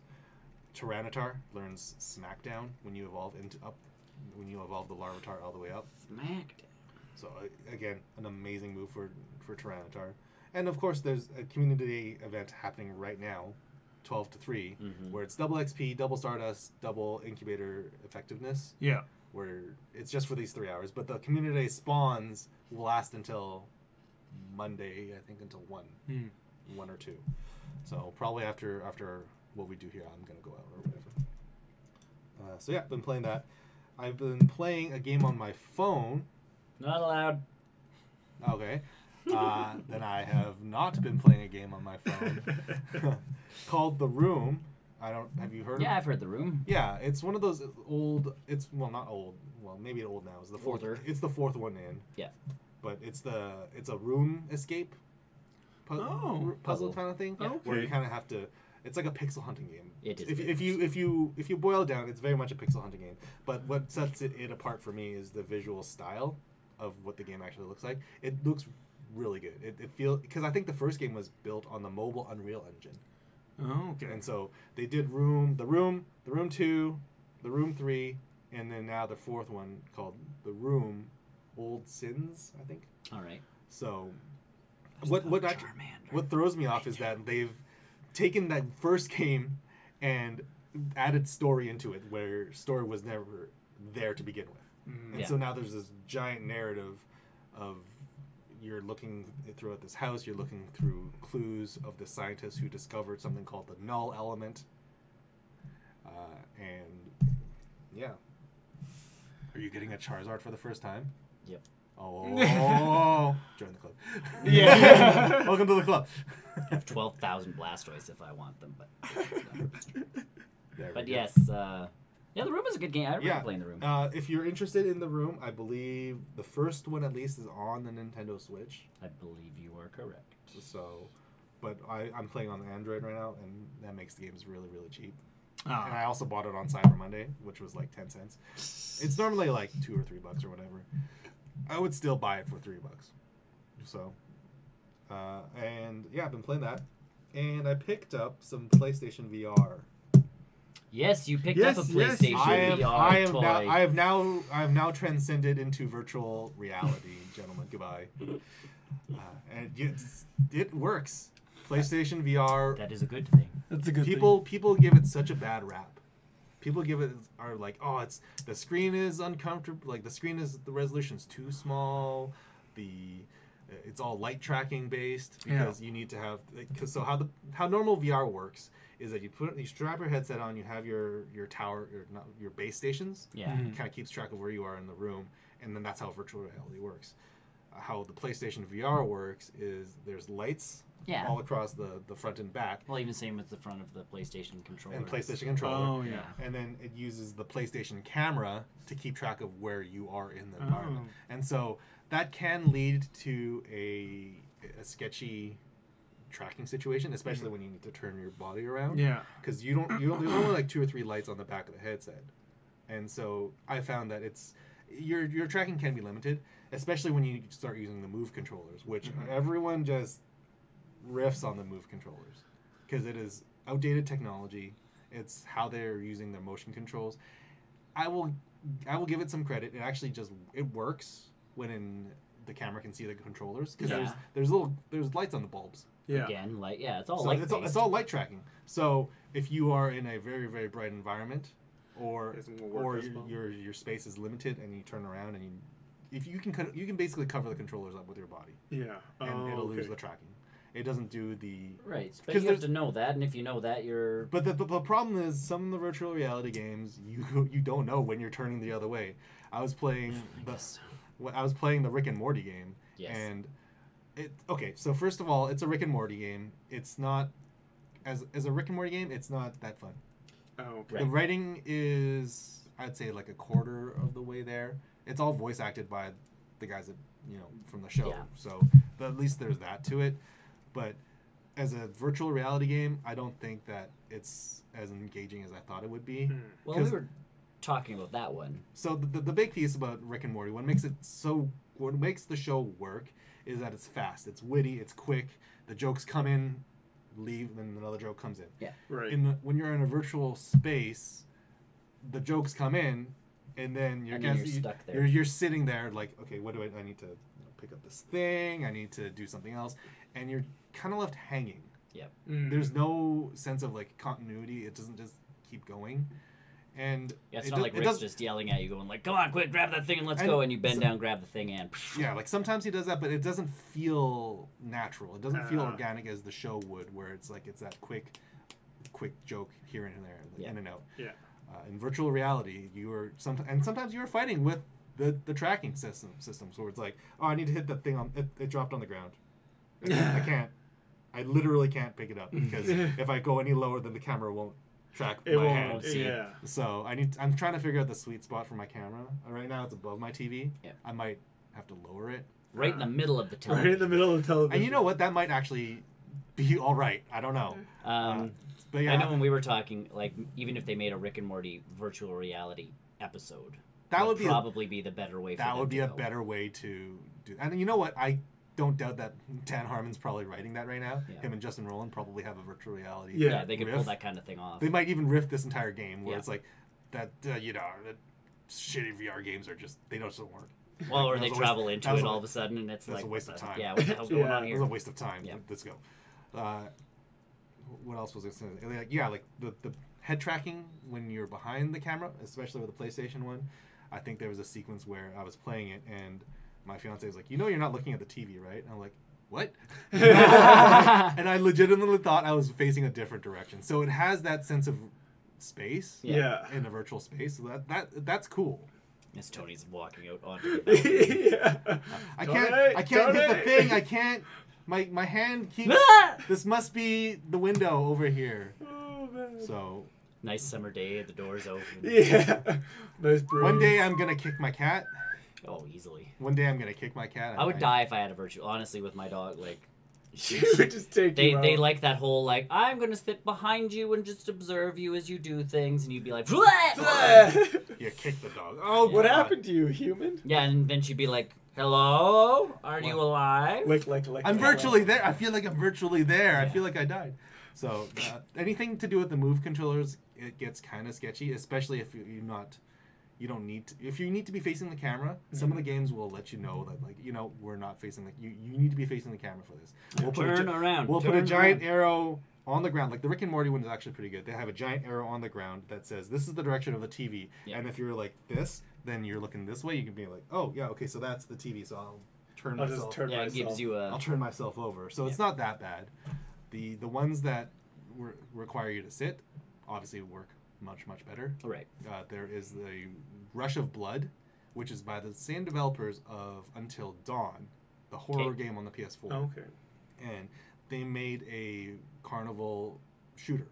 Oh, nice. And it's all horror based. Mm. So like you'll have things jumping out at you. You'll have to duck around chain Oh man. little sawmill things, jump scares everywhere. Yep. And the PlayStation VR actually does a really good job with the 3D audio. Mhm. You can put I think any headset works, but it comes with some. But you put it in, and yeah, you turn around and you can hear voices coming or sounds coming from different parts Left of the or environment. right. And it's positional too. So if you move closer to it, you'll hear it. If you move farther away from it, you'll hear it. So it works in a horror game, but in the Rick and Morty one, there are sequences where you need to pick up a phone and you don't hear anything until you put the phone up, and you can only hear it on the one ear. So it works. And like there are parts of virtual reality that have me 100% sold. Yeah. And then there's parts in Rick and Morty which I don't have me sold. And that could be the game. That It could be mostly the game. How that was It's developed totally and- mostly the game right now because my bundle came with a game called Astrobot VR Rescue Missions. It's a virtual reality game made by some Japanese studio, some Sony Japanese studio, and it's based off of those little Astrobot looking like mascots from the PlayStation. Yeah. Like from the showroom. Yeah, like you can get their Is it called the Playroom? I think it's called the Playroom. I think so. Yeah, it's those little like white robots. Yeah. And so the big story is that you are helping guide this robot from point A to point B, but you're in a virtual space. You don't need to use the Move controllers because your controller is like the DualShock 4 is your main mode of controlling the guy. Yeah. And when it kind of reminds me of Crash Bandicoot Mm-hmm. in the sense that you're moving forward or you're moving backwards or side left and right. But the trick is that you can use the VR environment to kind of peek around corners. You can see like, oh, there's an enemy over there. I should avoid it. Or if I look up, I can see that there is a collectible up there that you normally wouldn't see. Yeah. And so it is very rail based in that sense, and that's fine. And in a virtual environment, you don't really want to have a lot taken away from you. But at the same time, you don't want to use the right analytic to try and control the camera when you are the camera. You're the Right. camera. You are the camera. So there's a lot of I think that's the best use of virtual reality at this moment. Like that Astrobot VR game is super cool. I find watching media with VR is fun. Like I have the Dreamweaver one or whatever it is for Android. Yep. And that one, and again, it only works with phone stuff, so it's not like it's limited. It's not fully immersive and totally into it, but it's got the controller still, and you put your, as long as if you really have a Pixel device, it works better. Yeah. Because it's like native Android without any on top things. But like you put Netflix on, and it's like you're sitting in a theater. I tried playing Star Wars with you guys that one night, and I think I got half an hour in. I was like, no. Yeah. And it was super cool. It felt like I was playing Star Wars in a movie theater because you had that experience of like this giant screen in front of you, and I legitimately had to look down at to see if we were matched together. I need to look up at the map and stuff like that. I think the biggest thing for me it felt cool, but it was definitely nauseating. Oh yeah. I watched that one thing where it sat you in a movie theater, and the weirdest part was like you looked down because it was enough of you felt like you were in the room, where you're like, okay, and then you look down and you have no legs because Oh. you're just a virtual Yeah, camera in a right. seat, and it's like, and your brain it can have a tough time going. There's supposed to be something there. There's a bit of a learning curve for your brain, definitely for yeah, VR. like it's a bit weird disorienting. experience. There's another VR game called the Rec Room VR. Yeah, so you can play some games. So it's a giant chat room basically. Anyone who has a VR headset can play in it. It's VR exclusive. Right. And the big piece is you jump into the service and you're there. You're meeting other people. You're literally talking. I loaded into the game and I didn't realize I was actually talking to people. Yeah. And I was still talking to my fiance. And then when I started realizing, well, like my microphone is going off as I'm talking. Yeah. That means other people are going to hear me talking to other people that are not in this room. Oh yeah. Once my mind started realizing that, it ended up being a much better experience. Oh, okay. Because you are that moment when you pick up a frisbee on the room and say like, hey, like catch it. You throw the frisbee and they catch it. It's that like Hey Yoshi, watch over here. And the Rec Room has actually expanded its game services. They include paintball mode now. There's a Rec Royale, which is basically battle royale Battle mode. Royale. Cool. There's a battle royale mode. There's a haunted house mode. Oh man. There's a movie theater mode, and the software is free. Yeah. Anyone can play this game as long as you have virtual The reality, VR. a VR Yeah. piece to it. It's also on Steam as well, so if you have a Vive or Oculus, obviously you can play it on there as well. Mm-hmm. But I was on the PlayStation. And of course, the microphone is built in either onto the headphones or the camera, so it doesn't matter which headphone or microphone you want to use, as long as you can talk to people. There is also a push to talk feature on Rec Room, so next time I jump into it, I'm going to turn that off. Turn that on. Yeah, so you can at least converse to with whoever's people. in the Yeah. Yeah. But it's actually a really, really jarring experience because when part of the setup is, how tall are you? And it uses the virtual environment to be like, the floor is like right here. You want to lower, and you just hit the button, and it lowers the virtual floor until wow. you get an 8'2". And yeah, you could totally do that if you want. And then when you load into the room, you can see like, oh, that guy is like 4 foot, or that guy's over like 6 foot over there. Like you have a really good sense of That's space crazy. in this virtual environment. I know it kind of turns people off, the movement in VR. In Rec Room, for example, you have 2 modes of movement. You have the point and click, Yeah. where you kind of move. You point the controller, hit the button. I think it's like a move button or something like that. You point in the direction you want to go, and it just warps you to that point. All right. Or you can Joystick it. no, it's you hold the button, and whichever arm you're holding forward, it'll move in that direction. So it's kind of, it doesn't work that well in the brain because your brain wants to be actively moving, Yep. but you're just standing still. Yeah. So different people, different things. I think if I'm playing some of the action games, I would rather do the moving thing, active moving. Yeah. But the teleporting thing is my personal preference because it works. It doesn't. I know my brain knows I'm gonna be in that spot as soon as I let go of this button. Yeah.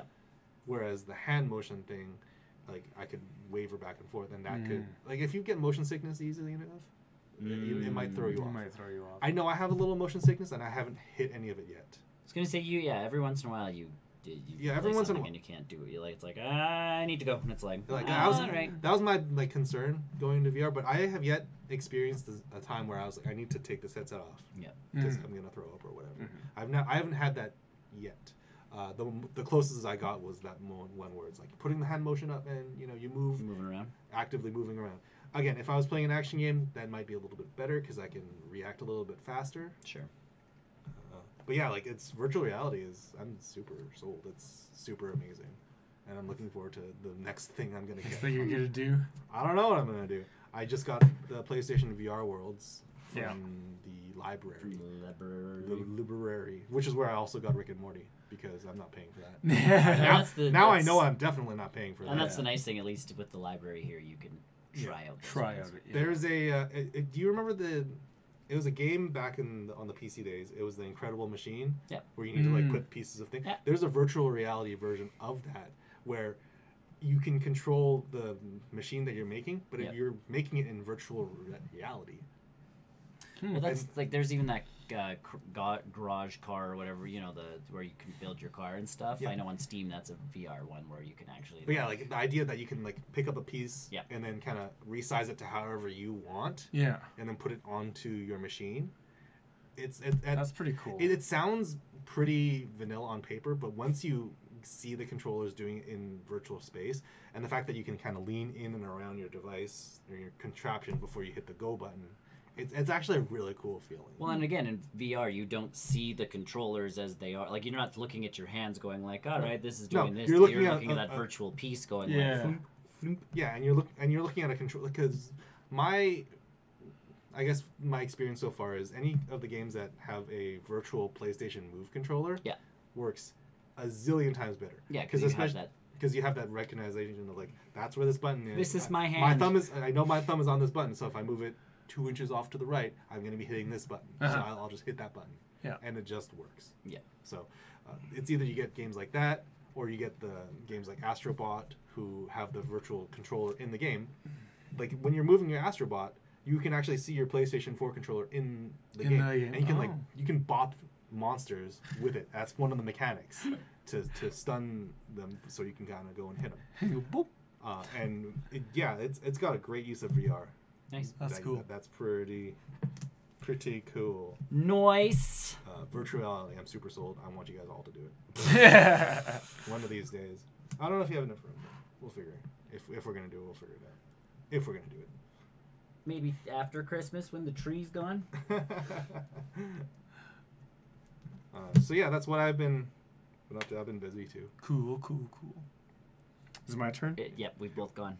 Okay. We both did the And thing. Chris is not here, so that would make you the next person. Well, I mean, you can always go ahead and next time if you want. Next time. Yeah, and next time on the show, Brian will be discussing what he's been doing for the last 3 weeks. I'm just kidding. Go ahead. I did the Pokemon Let's Go like you guys. Yes. How many badges do you have? That's a cool number. 3. Am I winning on the badge front? You are winning on the badge front. I've got 4, and I felt like I was slow. I feel like I'm crazy slow right now. Yeah, I feel feel like I should have beaten this by now. I know, right? Is it just us? Is it just? I thought it was just me. Where I'm like, I remember last time I played through yellow or red or blue. Like I finished. And this again, really I quick. think it's legitimately because The catching mechanic is well, slowing one, things you down. can skip wild Pokemon, and 2, the catching part being that whole thing. It's like, it's not that it is slow, but sometimes it can feel slow because it's like, okay, I'm trying to combo, I'm trying to do this, I'm trying to do that. Instead of just catching and Pokemon. the Pokemon break out a lot more than I thought they would. Yeah, they do. Yeah. And there is not a Even when abundance it's amount of green. raspberries. And that's my other piece is like, how do I Yeah. get more berries? Other Like, than traversing through old towns again, your Pokemon will go back to those And bushes. find There must be those a place There where must you be a can place buy. to get berries. There must be a place. And maybe to once you beat enough gyms, like at the store, you can start buying them. I Maybe, don't know. yeah. Because every time you beat a gym, more stuff unlocks. Correct. Yeah. That's always been. Yeah. Because I'm finding even when it's a green circle, they They pop break, out. yeah. And it's like, I well- clearly I did the excellent throw. yeah, you do an excellent throw, you give them a raspberry. Sometimes I had 2 controllers and I did it, and they still broke out. Like what is? Yeah, so there's a big like RNG component to it that I'm not like always like. So fond of. from what I've read online about the catching rates, once you catch 75 of that species, Yeah. it actually lowers. Oh, yeah. So you just It makes it easier. So It makes the it more easier. you catch, But you need the to better. but you need to hit 75 or something. Yeah, And I think that is what is slowing part of it down. And 2, I think once you get through Lavender Town, like the tower, and you can go anywhere, it's like, where do I go? I'm going to go do this. Because I even found myself doing that the other day. I went all the way back down to Fuchsia City. Yeah. And I'm like, what was I doing again? Because I'm like looking to try and find like a Poliwag, essentially. Yeah. Like I'm just looking, not that I need one, but I'm like, what if I surf around here for a bit? No, and then it's like, what was I? Oh, right, the Sylph Company needs my help. Like they're under attack right now. My bad. Yeah. Oopsies. Yeah, and I go back to that town and start working my way up the tower again. But it's just like, all right. Right. So, do that. I always wonder what would an open world Pokemon game be. What would it look like? Yeah. This is getting Because closer. if you've ever watched the Pokemon Generation shorts, they actually explain why Brock only uses 2 Pokemon in the first gym. They explain why Misty only uses 2, and then as you progress the to the game, difficulty process type thing. it is the gym leader looks at you and goes, "You don't have any badges, so the challenge is I'm going to use this instead." Nice. And that's why in the games the progression's like Brock should have way more powerful Pokemon than those that Geodude and Onix. If it helps, and I'm not sure if this is much of a spoiler, but after you beat the Elite Four, you can go back and Yes, you challenge can buy the yes, gym I knew that. Oh, you can. Yes, and they have different They challenges. have different challenges now. But yeah, like in anime, that's how they wrote that. And I like that. Where it's like, That's good. oh, you have 3 badges. Now I'll use these different Pokemon. So I'm thinking like if they want to expand that to the future Pokemon games, make an actual open world Pokemon game, and then they could just scale back encounters or scale up encounters depending on how many badges you have. That would be huge. Yeah. Well, did you see on the internet there's some guy who photoshopped Breath of the Wild's kind of look, but like changed it to Ash with Pokemon walking around, and is like, this is what I would like to be like the next Pokemon, and be like, yeah, that'd be cool, but like Let's Go has done a good job of the wild Pokemon being visible on the map. Yeah, I really like appreciate that. Yeah. And again, I do. It makes you feel like you're in a lived-in world. Correct. Yes. It makes you feel alive. It makes you feel like this world is around you rather than just random static encounters. Well, in the old fights or the old games, it essentially was like, oh, I have to avoid these trainers because my Pokemon are almost dead, sort of thing. Now there's a legitimate like, all right, that Pidgey's moving pretty damn fast. Like I gotta. But you can run away from them too. Which you run away from them or catch them. You're not even fighting. You're not fighting them, and I think the other nice piece is like the Pokemon box being with you now. That was the hugest quality of life improvement. Because even going up like the Sylph Company tower, it's like, okay, I'm trying to level up my Rhyhorn into a Rhydon. Like, cool. I'm trying to get my Ponyta into a Rapidash, so I'm going to make sure I'm using those guys in the battles as I work my way up. Yeah.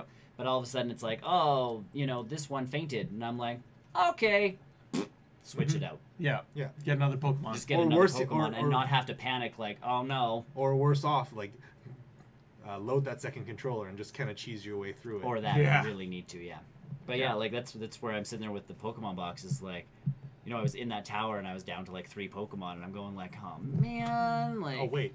And I'm like, I gotta go all the way back. I can just, I'll trade these guys out. I'll go through these next 2 battles to get to the elevator again, and just go back down to the main floor, and then go back to the Pokemon Center. But because again, I am trying to build different teams of guys and trying to level certain guys. I'm trying to figure out what I want in my team at the moment. Yeah. And I always try to be different, especially when the remake games. I think I'm just gonna kick out Nidorina once I evolve her to Nidoqueen. And I've got those 2 sitting in the Pokemon box. Are you guys keeping your starters, the 3 starters, original starters, in your team? What 3 not starters? Currently. Not currently. Like, no, the Charmander, Squirtle, and Venusaur. I don't have the Squirtle. I just have the Charmeleon and the Venusaur at the moment. Because my Eevee has the water moves covered. My Eevee and the Mew have the water moves covered. My Eevee's got fairy and dark moves. Good choice. It's weird playing this game with the additional typing, even though they don't have new. They don't have, Because I was facing a Magnemite, and I was like, man, I don't have any fire moves.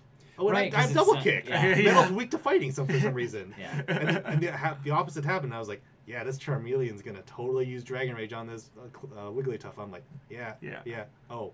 Shit, it's a fairy type. Right, It didn't work. Shit. So it's throwing me off. Just enough. Well, it's and a bit odd. The moves you get for Eevee in the Pokemon centers, there's that guy who teaches you those. Those moves are super OP. Yes. Yeah. So I have they break the game. I have whatever the fairy one is, and that one's so... it legitimately gets rid of all negative effects on your entire party. What? Yeah. So that's not fair. I had one guy who had Hypno, and 3 of my guys were asleep. I sent Eevee in, and because I pet Eevee enough, it's like, you sleep, and it's like, it didn't affect your Eevee. Good job, Eevee. And your Eevee's like, I'm an Eevee. And then I used that move, killed the Hypno, and all my Pokemon were awake for the rest of the fight. And I'm like, yes. What kind of bullshit is that? Like, so I have all the Eevee moves. I have one move that casts pretty much not reflect on me, but or maybe reflect, but it takes away like physical damage. Yeah. Oh yeah, that's so I have that one. Yeah, so it casts reflect on me and does damage, and it's a dark move. Then I have the fairy move. So essentially, it's like my Eevee is super OP. Yeah, just go. What I don't like. Oh no, I am losing Eevee. I don't like the fact that there's no from the X and Y and the Sun and Moon games. Yep. Where you could, if your Pokemon was poisoned at the end of the battle, the Pokemon to me stuff is not there. Yeah. And I was thinking about that. I was like, that was a really really good life. Yeah, it was. But it's not in this game. At least they don't take damage when you walk, which is a plus. Surprisingly, they've stopped doing that since like Black and White. Yeah, which is nice. Everyone was like, I thought I had to heal right away. Yeah. Yeah. You Yeah, still that was a panic great. on that That's one. It's like antidote. No, I tried it Oh. on this one. I'm like, I have enough, guys. Let's start walking, and it's like not taking damage. that's Oh, it's yeah. good quality. And now I of just life. moved that Pokemon not to the first one out, put Eevee in first, use my fairy move. He's not poisoned anymore, and I'm like, walking on sunshine. So what's the difference between poison and burn now then?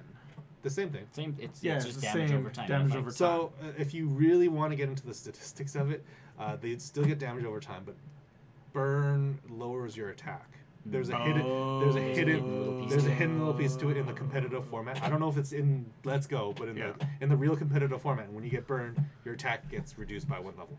Oh, okay. You will never see it, but it's there. It says it'll say that.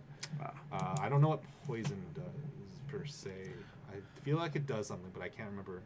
Not enough competitive people use poison. It's, people always use sleep and. Well, and this burn. game's funny because like I always used to make sure a couple of my Pokemon had paralyze and that kind of thing for catching purposes more than anything. Yeah. Okay, so and now this time it's like, oh yeah, I don't need that move. Okay, so not a huge spoiler, but when it comes to the legendary Pokemon in the game, Articuno, You have to Oh, beat them. yeah. you actually You have a need- timer. and you have a timer to beat them. Oh, really? You have 5 minutes to beat them.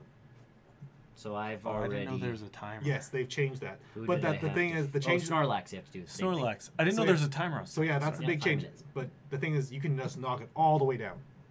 You can knock it all the way down. Yeah, you have to. Knock Yeah, it out. yeah. You don't and have then to do leave and like. then you do the catch. yeah. So you don't need to sleep it anymore. You don't need to Yeah. paralyze it Right. anymore. So that's why I mean I got rid of I had those guys where it was like Execute wants to learn sleep powder, and it's like Yeah, I I'm gonna don't need keep that poison anymore. powder, and I don't need sleep powder Yeah. because I'd rather do the damage over Yeah. time than potentially. I have put toxic Pokemon on to my sleep Nidorina. for. Right, Toxic but that's is- what I mean. Like I've very much changed the way I play. To these are now legitimately just battle Pokemon. Battle. Yeah, just to battle. They are not here for me to catch. They've really things. streamlined a lot of the. They the did, combat. and I like it. I like it a lot. I don't want the mainstream game to be No. exactly like no. this. Like I would rather fight the Pokemon, weaken them again, and I'm okay with the catching mechanic. Yeah, I know. Yeah. Like if you press the button and use a Pokeball, I'm okay with having the Pokemon go Having like to- the rings and the Yeah. even the throwing mechanic. I'm cool with that, but I don't want it to just be like you catch 60 Pidgeys to make sure you get one that's got good stats, this kind of thing, and they're everywhere. So I still want to fight them down, Yep. throw the ball after it's weakened, and then like as you weaken it, the circle goes from being red to Maybe, orange to yeah. green. Maybe it gets Yeah. easier to catch. right. So. So yeah, Pokemon. Let's go. Battlefront 2. We've talked about that. Yay. Madden 19. Yes, we have. It's fun. Football. It is a NFL good football. thing Brian and I can play online together. Yes. Checkmate. Yes. Checkmate. Because the Check. one game Brian and I finished, and I think between us there was 18 interceptions. Yeah. Is that a lot? A lot. Yeah. Okay. In regular football, if there's like 3 in a game, they count that as like not Yeah. good. Not good. Usually the quarterback gets switched out. Right.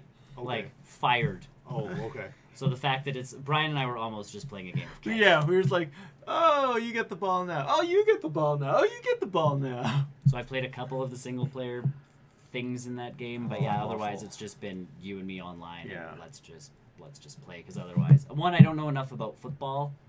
Where like to run a franchise, like I can't be a yeah. coach, I can't be Oh, making no, I trades, can't, I yeah. can't be. I keep playing exhibition games. It's like, I Right. just want to play football. Yeah, and Just that's wanna play exactly football. it. Like there's a lot in that game that's like NHL, Mhm. where you can run a franchise, but at least hockey, I'm like, okay, I know I need a defenseman, I know I need this, I know I Yeah. need that. This one's legitimately just like, nope. Yeah. You I don't want to know run a anything. team, and I'm like, I don't know anything about trading people. I don't know anything about anyways. So yeah, Madden, nice But online. good. to It's a very play. good game. Football. Football. It great is graphics. football, and the Football. coaches, thank God, help you. It's like you Yes. should run this play now, and it's like, thank Oh, you, okay, coach. thanks, Screw coach. you. You're not my Thanks, coach. supervisor. Well, and you can if you want to. You can press the playbook and do your own And do thing. your own. You're thing. not my supervisor. But the coach usually is like, okay, and on the defensive side too, it's like it waits for you. Yeah. So like if I know when Brian's doing something stupid because all of a sudden it's like He's not just me, selecting a it's play. not letting me pick a play. He's obviously going through his playbook to. Yeah, he's pick going through the something like- playbook to find something weird. Oh yeah. Yeah. Whereas I'm sitting there and but it waits, and then it's like, okay, this guy's on the field, we're gonna do this kind of defensive play, and it's like, all right, thank you. And so thankfully it idiot proofs it for people like me. Well, even for me, where I know football, but I don't know it in depth. Yeah. and all that stuff. Yeah, not to, well, and even we were playing online, going like, I'm doing this kind of play, Yes. Great. and it's like No idea what awesome. that No is. idea what he's doing. Yeah. Other than that, I'm still dabbling in Heroes of the Storm. Yeah, we played that. I one finally for a bit. tried Mal'Ganis. Yes. He's pretty like The great. Dreadlord. Haven't tried the new Big guy with Orphea late. Yeah. Diablo? Yeah. No, Warcraft. Diablo? No, They like introduced- actually Diablo? Yeah. Wings. Yeah. When they wings. introduced demons to Warcraft, they were like the Dreadlords were one of the first kind Okay. of Yeah. guys to come in. So yeah, horns on their head, wings on their think gargoyles, but done by Blizzard. Yeah. Yeah. Armor pieces. Yeah. In the new patch, Orphea has been nerfed. As It was usual. way too. She could just and like destroy whatever she so wanted. much burst damage. Just Yeah. All right. and I haven't really been playing too many games other than that.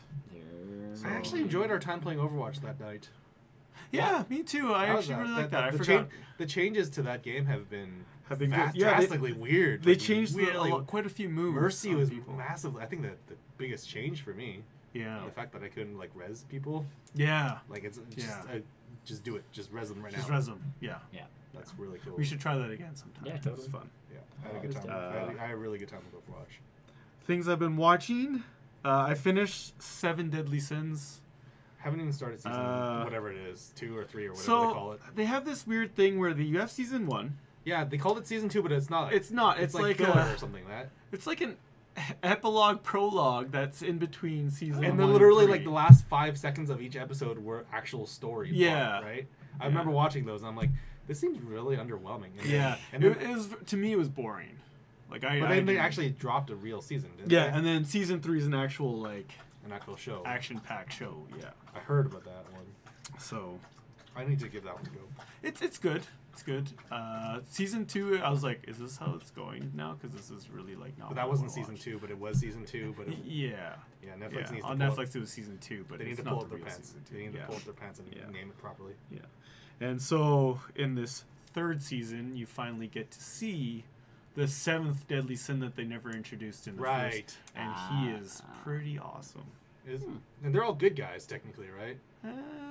You should you can maybe I don't watch. know. I don't know. Just I don't- don't want to spoil anything. Yes. Maybe I already spoiled something by Yes. my hesitation. But Yes. The answer is sorry. the answer. Are they evil? Yes. Are Yeah. they good? Yes. But pretty much in the I'm assuming in typical anime fashion, something's gonna change. yes. I also watched Batman Ninja. How is that one? So that one is the feudal Japan. yes, one, it is right? completely Japanese animated. Is it also in Japanese? Originally in Japanese, so I watched it in Japanese because that's what it's originally Yeah. in. You can watch it in English. Is it Kevin Conroy? No. Think? Oh no. That'd be amazing. I'm not sure if he could pull off Japanese. Japanese. No. He'll just do Kevin Conroy Yeah. Batman. So He'll this just one, do Kevin Conroy Batman. yeah. I am the Dark Knight, and it's like it's supposed to be a Japanese movie. I am speaking in Japanese. I am in Batman. I'm Batman. The thing about this movie, I felt it was more a Japanese thing that was using Batman as the character than Batman that Being was Batman. in.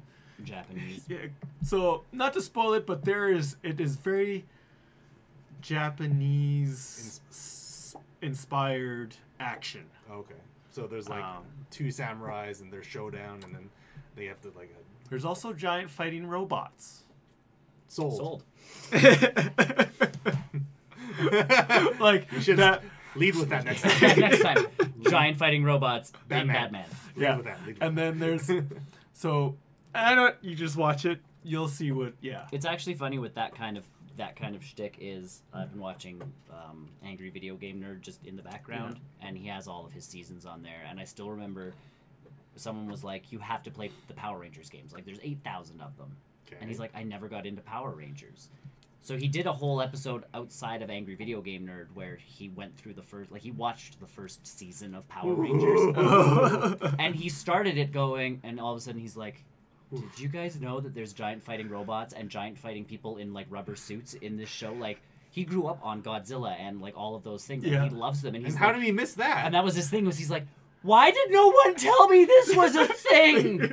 Super Sentai was a real. It's Right, still so a thing. he majorly got into Super Sentai because he was like, how did no one tell me there was an entire weekly show where people got into giant robots and fought giant guys in rubber suits? Giant monsters. Like, this is my jam. How did he miss that? Because all the promos for it were idiot American kids transforming and In their fighting suits. stupid, like just in their suits fighting stupid things. So for clay him, it things. wasn't, for him, he's like, eh. All of a sudden, once he got to the first Megazord transforming thing, fighting giant robot, like giant other monster, and he's like, there's a turtle with like a lamppost on his back. How insane is this stuff?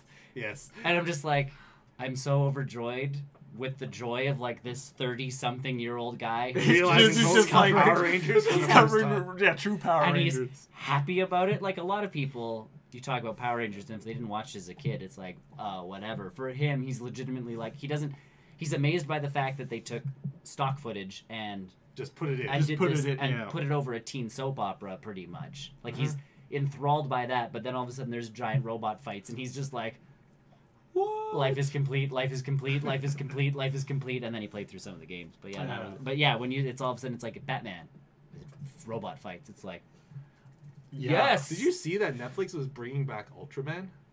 Are Yeah, they? they're bringing back. No, not like. Not like are they doing like the same as Voltron? Kind of.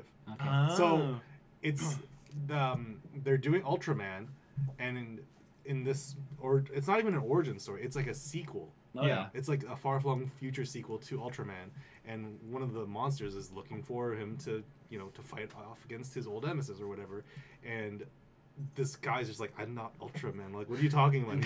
And ends up that Ultraman was his dad. Oh, yeah. And so his dad comes in, suits up as Ultraman, and then his son's like, I can do that?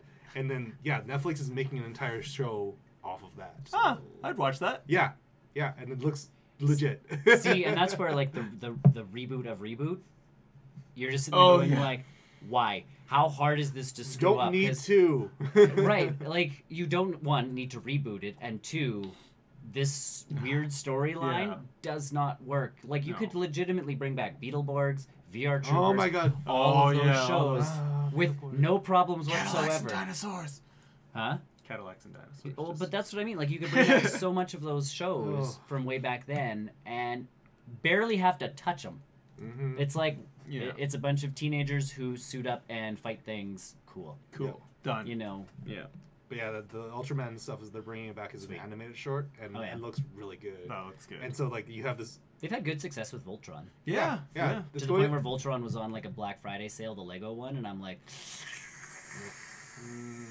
You don't need it. and that was my thing. I'm like, It's Black Friday. I don't. 9 times out of 10, you don't need something on Black And Friday. that's No, exactly yeah. it. It was like, Yeah. it was like Nine no, times but it would just be a really fun Lego build because it does like it comes apart and goes together like it's Voltron. Oh, nice. And I'm like, I'm not a big enough Voltron fan. Like that was the only thing that kept me from it was like if this was a Megazord. Yes. Yeah. I think that would have also been sold out. Yeah. Yeah. It was Power like, Rangers. yeah. It was Power Rangers. Oh, theme. man. So yeah, more animes. Yes. I finished Castlevania. How is that show? It's good. Is it I really good? like it. Now It's- you finished it. You mean you finished season 2 as well? Yes, Okay. yes. They're whatever they have. doing I hear- another one. Another Castlevania? No, the guys who did Castlevania. Oh, they are doing Oh, another yes. one. They're doing a thing. You know, another show. Devil based May off of- Cry. Thank Devil you. May Cry, yes. They're doing They Devil are May gonna do Cry. Devil May So if Cry. Castlevania is good, Devil May Yeah, Cry. I'm should going be right good. into Devil May Cry. I felt Yeah. like Oh it my did God. a good job of making it like, yeah, this was a video game. Like, Yeah. because he finds like a new weapon and he's like, I can't believe they still have this. And I was like, yeah, nice. But So, if those are the guys behind DMC, I'm yeah. between that and DMC 5 next year. Like Yeah, we've got next some year, good stuff coming up. Next year's a Devil May Cry year It's not for DMC, Yeah. man. DMC was the reboot. We have to call it Devil May Cry for realsies because that's how. Fuck off. DMC was the remake, which I also enjoyed. But like, I'm not still. saying that's a bad game, No, but I want me my real. You Dante. want your real Dante. I want my real Dante. I want my real Nero. Yeah. well, Devil May Cry, we're getting all of them aren't with the next one. Yeah, Yeah. Devil May Cry 5 Yes. is officially the next one. Yes. Enter the Spider Verse. That would be- Devil May Cry. Enter the. Oh my god, that would actually be the next. That would be next level if that was a hidden portion of that, or the middle portion of that game where you get the old or the new DMC. Dante? Isn't he in it? No, Oh, I thought he was. no. This is Devil May Cry 4, follow-up. Uh, Like, this is Old Man Dante. yeah, they'll bring in the new one. Which I'm thinking, like, That'd if be they do, like, lovely. multiverse stuff, That's that would be the lovely. craziest plot twist. That would explain DMC, and everybody would be like, "It's canon now. We're all good, guys. Everything is fine." Everything And is now fine. ignored. And Yeah. it's still being ignored. Yeah. Does this change anything? No. No. I still like that one. I didn't mind it, but it was just not the same. Yeah. No, and it's not the same. I started watching Sabrina, Yeah. and I Yes, oh completely God. agree with you where you have no idea what timeline, like what, like I saw that sequence that you're talking about with the phone. I saw that. I was like, that's the only like. Yeah, that's This the is only- the only Like, reference that's the the reference. entire show Yeah. was that one. Harvey's on like a flat looking The device, device. and it's like, what year is and not it? this, but just like using it for its Yeah, intended it's purpose. phone. it's here, and you're going. But what So is does he just have a really thin Flip phone? landline phone, or is it a cell? Because no one uses them outside. No, yeah. It's not like he was outside on the front like porch going like, oh yes, oh yeah, Brina, that's totally great. He's in his bedroom on the on a this phone, device, and it's like, and it's clearly he's talking. Yeah. yeah, and it's like, I don't know. and I'm okay with it because in all honesty, it does. It adds that element of you're not like, why don't they just call someone? Yeah. And if they need to call someone, like They Sabrina just has use ways. magic. Yeah, it's, Yeah. it's you like use the magic. you know, strange sisters, I summon you, da da da da, and she throws dust in the air, and they Yeah. like you know she Yeah. Or astral projection. or astral Astral projection, which projection. they've put limits on, which I also enjoy. Yes, like, it's not you- crazy. You Yeah. you can't be there too long. There's 'cause- reasons for it. Yeah, there's reasons for it, which Yeah. and like not to go past the first episode too much, but yeah, like it's a solid show, It's so it fun. feels good. It's Like so I don't know, fun. like it is. especially after Riverdale. I don't. Like care. I- I've never from- seen Riverdale. Coming from the same people who made I don't- Riverdale, and I in the don't. first episode of Riverdale, I'm like, I will give you a shot, and all of a sudden, in the back of like a VW bug, Archie's doing it with the teacher, and you're Yeah. like, I'm out. Like you have lost me completely already in the first 5 minutes of minutes. this show. Oh, Congrats. God. Whereas Sabrina, it's like, very much I feel I want to keep watching. Yeah. You want to keep watching, and then of course they have that little hanging thread from season 1 to 2. Yeah. Yeah. And it's like I want to keep. I want to see what happens now. and the Christmas episode takes place in between season 1 and 2. Oh, does it now? Eh? Yeah.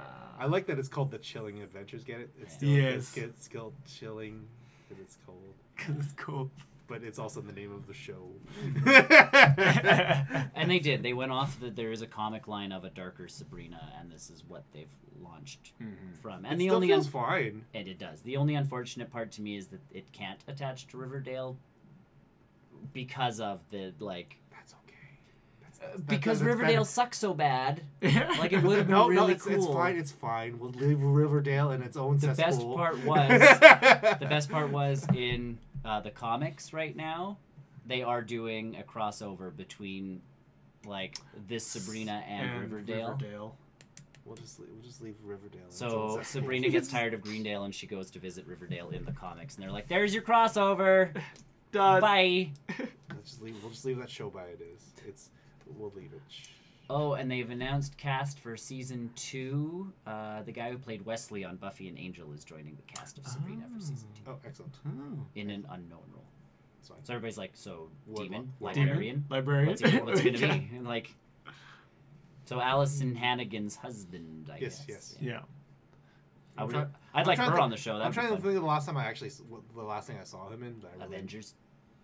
What was he in Avengers? He was Thanos' like assistant who yells at He Oh, was really? him. Oh, yeah, you're he's right. the Watcher. Because I was I remember this. Yeah, I remember. Because Joss Whedon hired like as a fun Oh, little yeah. aside thing. It's like you'll be this guy that no one will know is this guy. Same as Nathan Fillion in Guardians of the Yes. Galaxy. Like Yes. you don't know it's him, but James Yeah. Gunn's like, "Nathan, come on down for a day." Giant blue guy. Yeah. You are a giant blue guy. Who gets Groot's fingers up his nose. Yeah. But yeah, that was Alexei Denisov or whatever his name is. Bless you. Yeah. Bless you. I'd like Allison Hannigan honestly on Sabrina just for one little One kick. little thing. What would she do? Be a witch of some kind from a coven. Do a thing. Maybe. Like honestly, like Allison Hannigan coming back as a witch would be just The irony. Just- Yeah, the irony. exactly. Like, It's, it would it's be an cute. irony thing. It'd be cute just to have her on the show for something. She's not doing anything either. Well, no, they have a kid. Like she Yeah. did How I Met Your Mother, saved all of her money, and Well, he was on How I Met Your Yes, Mother. he was. Yep, Yeah, yes. I was thinking that's where I last really saw him. Yeah. Much Ado About Nothing. Yep. That's where I last. That's I think probably one of his better roles. But that's what I mean. Like, and I mean, I liked Wesley because Wesley had like the coolest character arc when it came to, you know, going from Buffy, where he was the you know, bumbling British dude, to by the end of Angel being one of the most badass, you know, demon hunters in existence, and you're just like, way to be Wesley. Yeah, I hated him when I first saw him. Well, but like, you were supposed to. You weren't supposed to like his character. You're replacing who? Well, yeah, and especially because he's replacing Giles. I'm like, no, I don't like you. Right, like it's like I instantly don't like you. Yeah, like you're replacing my Anthony Stewart head. This is not allowed. And then all of a sudden it's like, oh no, he's not actually going to. Giles is going to stick around. It's like, okay, good. And then Wesley ended up on Angel, and you're going, all right. And then they did some weird time jumps and this and that and everything else, and he comes back as like, you know, he pretty much dropped the glasses, gelled his hair back, and he's like, I am here to like actually exterminate demons. Kill and I'm demons. You did like, what happened to Wesley? Life-altering moment. But he was still the brains too. Yeah. Like he could still do the studying piece, but he was also like, I'm also if I have to shoot something, I can shoot it now. Not could like, walk and talk. Yeah. And then I watched the Jason Bourne movie that came Which out a one? long The time newest, ago. the newest one that's called Jason. Bourne It's or just called whatever. Jason Bourne. Yeah. And it was I can't keep track of those movies anymore. So the Bourne Identity. Yeah. The Bourne something. Supremacy was the last one. There was the one with not Jason Bourne in it. Then there's Bourne Ultimatum. Yes. Yeah, sure. And whichever one had Hawkeye in it. Oh yeah. That was Jason Bourne. No, that No. was Bourne. That was just It was called Bourne. No, that was a Bourne something or other. yeah. That was the Bourne something. The Boring. The boring. Boring. Bourne. Yeah. was And then really they did this one, which was like everyone's Jason like Bourne it was looks coming like back. Mad Max or not Mad Max, sorry. Yeah. It Looks Max like- Payne. Yeah, and then everyone's like, "That's Matt Damon's character." Yeah. Wait, he's coming back. Yeah, so that's that one Yeah. where he's like coming back to be like, "I am not whatever." I feel like that movie was just made to just milk the industry. Is he running? Is he running from someone again? Is there a scene where you have that dance song where it's like "Ready, Steady, Go"? Yeah. There I really? think so. Yeah, that's. Was the action at least good? Yeah. Yeah. Yeah. Because I remember the It's first an Jason action Bourne movie, movie. and that was a great fucking Yeah, movie. that They were movie was all good. like the fight scenes in those flicks We're were good. They're up yeah. step above everybody else Yeah. because it was that first time in movies. It was a where we- modern day James Yeah. Bond almost. Yeah. Yeah, but we saw the brutal, like when they hit someone, they had the impact sound, they had the this, they had the, and the close up shots of a lot of them. We weren't getting that out of Western movies a lot. No, yeah. We were like, we got it. It in felt this one. visceral. It did. Yeah. Those movies really felt Yes. visceral. Like- The chase sequences seemed Yeah. really, really energetic. Yeah. When you listen to like Jackie Chan talk about fight scenes, you show the hit twice sort of thing. Yeah. They would do that in these movies. Like they took a lot of Eastern martial arts movies and translated them into Western action yeah. flicks. So and you- it was like, So it's fun, hey? it's Yeah, fun. It's a good action movie. It doesn't need to be made. It doesn't need but to be. Didn't need. Wow. Didn't need to be made. I remember the Jason Bourne game too. The I one of the Bourne forgot movies. about that. I forgot about that. That There was a bad game. Well, because one, Matt Damon wouldn't let them use his likeness because he didn't want to be, what were the line was essentially he didn't want to influence young people by showing them violence. Okay. And it's like they're basing this off the movie you're already in. That has violence. Dumb. Try again. Like, yeah, just say you don't want to be involved in this video Yeah. game because you don't believe it's going to set up to the caliber of. It was an okay game. I'm pretty sure it was bad. It wasn't like I wasn't buying it. Like it's not part of my collection of games, but it was It's like good reason why. I remember getting a large way through it because I'm like, this isn't bad. The combat was pretty solid because they tried to get that like, close up, you know, like a bad guy would grapple onto you, and it's like elbow, jab to the face, hit to the gut. Lead him over here, grab the corkscrew, stick him in the gut. Like in a sense, like those Jason Bourne movies really paved the way for John Wick. Totally. Yeah. Like, to get that visceral. But that's what I mean. Like they were the first movies that were like that, and yeah, and then you get John Wick, and you're like, they've taken it to the next level. And Or you it's get getting like the real. Batman movies with Christian Bale, where they tried to do that kind of stuff. Yeah, Famous they for did. those They fight do. scenes. Yeah. There's things about those movies that worked, and a lot of things that did. Let's have Christian Bale learn to do, you know, that insanely good close-up fight stuff and then make it too close up and in the dark. And it's like... Also, you can't hear them. Yeah. Show me where they are. What? That looked really cool. I think if we would have panned back a little bit and turned some lights on, and it's like, glad you could tell me where that is. And it's like, what just happened? And then the conversation between Batman and Bane, it's all like voices we cannot really hear versus voices we cannot like to talk. You're not my mom. So Jason Bourne, like, if you're looking for something to watch it. Yeah. Would you prefer watching the other movies, do you think? Yeah, I would prefer rewatching the Jason Bourne movie, the original trilogy. I even go as far as to say that only the first one is the best one. Yeah, the first one is the best one. There's a fun little, if you watch the Ocean's 11 or 12 or whichever one it is, one of the movies, not the first one, because Matt Damon wasn't quite at that point yet. Like, he was still playing a fairly minor character.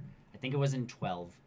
They have to call him because he has to go to England for something, and they legitimately threw that scene in because he was filming one of the Bourne movies, and they couldn't get him right away.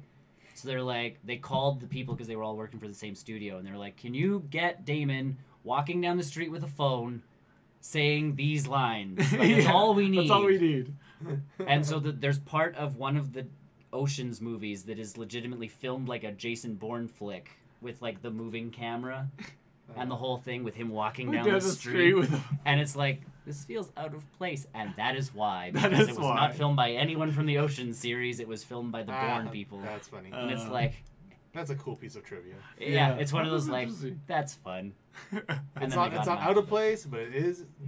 And it didn't feel out of place when you watch it, because it's like, oh, he's in England. Clearly they want to film him moving and doing this, whereas a lot of the Ocean's parts are very static shots or very smooth moving, like, because again, it's ocean, right? Like, it's everything is suave, everything is cool, everything is collected. This one is like, they don't have the part, man. We can't do this. Matt Damon's kind of half out of breath. Yeah. Hold on, I need. Which character am I playing? I don't know what I'm doing. Matt Damon. I'm Matt Damon. Clooney, is this you? Who am I supposed to be talking to? Do I punch him now? I did buy Ocean's 8. Oh, the newer one. Yeah, we rented it, but it was on one of the like discount sales over the last couple weeks or whatever, and I'm like, it was good. It was, and as they make 9 and 10, obviously, I now want to collect those, so I can have 8 through 13. We're gonna run out of numbers. Can't wait till they make the movie where it's just Oceans. That would actually, it's just Clooney. That would actually be an interesting, like, move forward, like Ocean. Just Oceans. What? Just Ocean. Just Ocean. Yeah, marketing. Yeah. It's like how there's not going to be an Avengers 4 trailer. You know what? I'm still down with. Honestly, I would be okay. That is the best way to market an Avengers 4 movie. Is because again, let's be honest, do they need a trailer? No. I was talking to my coworker about that because he's like, well, when do you think it's gonna drop? And I'm like, this is the best move they've made because the entire internet is like, it's tomorrow. No. The trailer's coming out tomorrow. And like IGN picks it up, going, trailer comes out tomorrow. These guys pick it up and they're like, it comes out tomorrow. This comes out. Oh no, everything we've read says next weekend. Like, they're making news without doing anything. They're letting people stew in their own theories. And there is no nerd that is going to be like, I'm not seeing it because they're not showing me a trailer. Exactly. Yeah. And once that title comes out on theaters, people are going to go see it. They don't need advertising. The marketing department is literally no trailer. Yep. One poster that's got that A on it. It's got the A, and it's got the movie title and the date. That's it. With the date. That's all you need. You need to have a poster. You need to have a poster in your movie theater. Yep. That's fine. Yep. But as long as it has the A yep. and the title and the date, like they don't need that is the smartest marketing move they could ever do. Avengers 3 did so well and hit so many people. It had marketed the next movie. It did so well. Avengers 3 is the marketing for Avengers 4. Plot twist. It is the marketing. Like, eventually, the only way we're getting this trailer is if we all shut up about it. Yeah. And like, what is this Avengers film? I don't know that. Guys, you want to see Aquaman? I hear that's a great movie. Like, literally. Don't give them the time of day. They'll do it. Yeah. Don't look at Marvel right in the eye. Just ignore them, and they'll get off their high horse and give us a trailer. Batman versus Superman was a great movie, guys. Just scare them into making one. I can't wait for the sequel to Justice League. I feel like because they did. They said their marketing for 4 was going to be different. By different, they mean they're not doing. They're not doing That's it. the difference. It's working. Because again, it's getting people talking. Yeah. It's getting people talking. And anytime they release any and then the Russo brothers come out and go, "Oh, Chris Evans isn't done being Captain America." Everybody's like, "What does this mean for the 4th movie?" What is Hydra Cap? Hydra Cap. But again, they don't have to release a Anything. thing other than a They need Russo to be the going, maybe Captain America will be in another movie. Or the Russo brothers were on tap saying, going, like, if we could do, like, this series, we'd totally come back to Marvel and do more movies. Yeah. And it's like, does that mean this is going to happen in the Avengers 4? And it's like, guys. It's the comic books. Anything can happen. Especially now that we've gone so far off of any comic we've seen. Yes. The next movie is anything. And it's like, at this point, I'm okay with no trailer. Mm-hmm. Yes. Don't need one. Don't need one. Marvel's bold new marketing campaign for Avengers 4. Someone did post a thing on Reddit. It's like, if they really want to get to us, just be like, Avengers 4 title release from cast member, and just have Groot walk out and be like, I am Groot. Groot, and walk off the thing. That would be the best thing and ever. everybody's like, That's not wrong. It's not wrong. Because he says it. We just don't know what it understand means. It's not wrong. And then just have just Star-Lord come in like, don't tell anybody. Yeah, exactly. Like, dude, shut up. But yeah, they don't have to market the next movie. It's marketed itself. It's done. By saying that there's already an Avengers 4, that's your marketing. That's your marketing. And ending 3 the way they ended it, it's like... Yeah. We need more. So they made how many billions of dollars on the 3rd one? They're like, everybody has now seen this movie. Everybody will come back for number 4. You don't need to... We just need to give them a day, Yeah. at the very least, and then give them a title. Well, because And it was... that's Don't even give a title. I think when Yeah. the first time I went to see it, or the second, I don't know, one of the times we went to see it, the mom next to us was like, what? Like, they're all just gone? Like...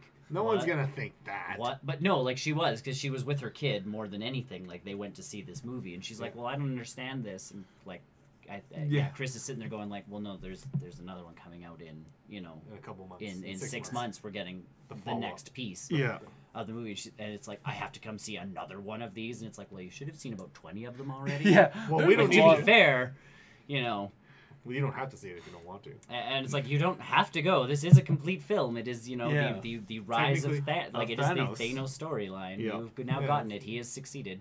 Congrats. But yeah, and it's now marketed itself again for we know half of these guys, at least half, are getting out because they have sequels. Yes, yes. Yeah, that's the part of the meta part of it where it's like, why is he going? Why is he going? Where's this character going? His movie did really, really well last time. I'm sorry, Mr. Stark. It's like, but you're coming back. But the Black Panther. It outsold everything. Do you know how many movie noms it's up for in the Oscars this year? They can't just not do a sequel. Yeah. Watches it wins like nothing, and Suicide Squad 2 gets costume again. Best announced movie for costume, Suicide Squad 2. What? Best director. Irony. There's Avengers and Black Panther are up for so many awards. Like, there is no way that Marvel is not coming home with. In my opinion, the unpopular opinion, I think Black Panther should win something, not Infinity War. Black Panther was a much more complete movie just because it wasn't. I don't want to say Infinity War had too many characters in it. Black Panther's going to win on a lot of different fronts if it wins, like Best Supporting and all of that kind of stuff. It has a chance to win. If the anything, costumes are very good. But if anything takes like best visual effects, yeah, it goes to the 8-foot tall purple man that I thought was an 8-foot tall purple guy. Like the real really there. Where did they find someone so tall? He's so tall. Josh Brolin's just like he's eating a donut off the side, like. With the hockey glove on and like the big head. Like, either way, we got way off topic, but continue, sir. Oh, that's everything that's new. I just I'm rewatching One Punch Man just because One Punch Man is pretty awesome. I still haven't watched One Punch Man. One Punch. Cool. Although I have started watching Brooklyn Nine-Nine again. Now watch One Punch Man. Do One Punch Man. Do One Punch Man. It's One Punch. It's quick. Whoa. I agree. I read it all right. It's not really. All right, that's exciting. That's a lot. That is a lot of stuff. Yes. You're gonna be very busy. That's a lot of time. I don't have that much time. I don't have that much time either. That's a pretty expensive gift card. Yeah, that's a really nice gift card. No kidding. Can you give me your gift card? Yeah. Do you have change left over for me? Yeah, I'll take whatever changes. Well, I guess his name is Time Eater. Yes? So we got a lot of time to eat. That's... No, I can tell my phone 99 now, and it plays Brooklyn Nine-Nine on my TV. Oh, perfect. Because I'm setting up all One these... punch. I'm setting up all these Google routines One punch. through Assistant. Yeah. It's quite fun. It's quite fun. Yeah. One punch. Yeah, if you go into your Assistant and go into the options stuff, there's routines. You legitimately say, when I say this, do this. Ah, cool. One punch. Yeah. As long as things are connected Google. So, like, I have the Chromecasts. So, yeah, essentially, you could say, one punch! One punch! And it would play it on whatever Punch TV Man. you specified. Yeah, sweet. So, but yeah, I can say 99 into my phone, like 99, and it plays Brooklyn Nine-Nine on my TV upstairs. That's funny. I can also say activate Christmas, and it turns on all of our Christmas stuff. Oh, just cost 4. Gotcha. Oh. All right. I looked at that one the other day. Ah. Again, it's one of those ones that's I'm like, I'm that not. would be super cool to play, but no. I'm not. No, got no time. I'm doing RDR2 before I do that. Correct. Yes. Yeah. I will play RDR2 by next Christmas. Imagine we're gonna get our own posse together for that. That'd be amazing. Oh, yes. See, now that is the nice part, is RDR2 at least being on the PlayStation 4. We're all going to get it on the PlayStation 4. It's not like some of our multiplayer games where we're like, Half of us are on one PC. of us is on PC and 3 of us are on a PlayStation. Yeah, you guys all joined super late. Spider-Man, yo. Spider-Man. There's no multiplayer for Spider-Man. But that's why I got That's in the PS4. sequel. Yeah. That's in the sequel. There's 2 Spider-Men. 2 Spider-Man. 4 Spider-Verse. Spider-Verse on the... I'd play that. We can each be our own Spider-Man. Spider-Gwen. Peter Porker, clearly. Ah, my favorite. Or Nicolas Cage. What movie did they not... Oh, they did not show a trailer for The Lion King before Wreck-It They Ralph. did. You're right. I didn't see that. Oh, they didn't. There They was did- no I saw Lion King. 2 trailers of Toy Story. Toy Story 4, got 2 trailers, but... which surprised me. Yeah. I know, me too. No Aladdin, no... They already have. I was actually surprised that there was no Detective Pikachu trailer in front of that. That one I kind of understood, but... Yeah, it's a But for the fact that the Lion King trailer dropped right Right before before Wreck-It Wreck-It Ralph Ralph. came Yeah. out, and You like... think they would? And we did. Like, my wife goes, if you can get us tickets in a theater with seats, we can go this weekend. Yeah. And I'm like, okay! Because she's like, I am not fighting crowds to get into Wreck-It Ralph 2. I don't think your wife has a lot of experience with advanced seating. Well, but and it was actually tough to find advanced seating for Wreck-It Ralph 2 because everything was going to Harry Potter. Oh, Yeah, because when we right. watched it last night, we Yeah. watched the 9 o'clock one, and it was just like, yeah, we got to go General ahead. seating, Yeah. Yeah. I found so I think it was because it was a kids movie. maybe like West Edmonton Mall had the one show that had actual seats, and I was so I got. We went to advanced South seating. Common. Yeah, last and that's night. where we normally go that direction, or we normally go north. Like we don't usually head west, Right. and this one was definitely we headed west for that kind of thing because it was like, well, at least we can see it. Ow. Try being in bed with that thing. Claw. Oh yeah, she'll do this if she gets tired in bed. Sounds like my cat. No, it's I'm gonna use your face as a perch and just. Good morning. It's not even a good morning. I wanted to get to the ledge, so I used your face as a stepping stool. Thanks. Yeah, or she'll do that if you're on the couch upstairs and she can't get. Mm. Either way, All thanks right, for watching. we're good. You're We're good. We're I'm good. done. We're Yes. good. We're done. Thank you. Thanks for joining us.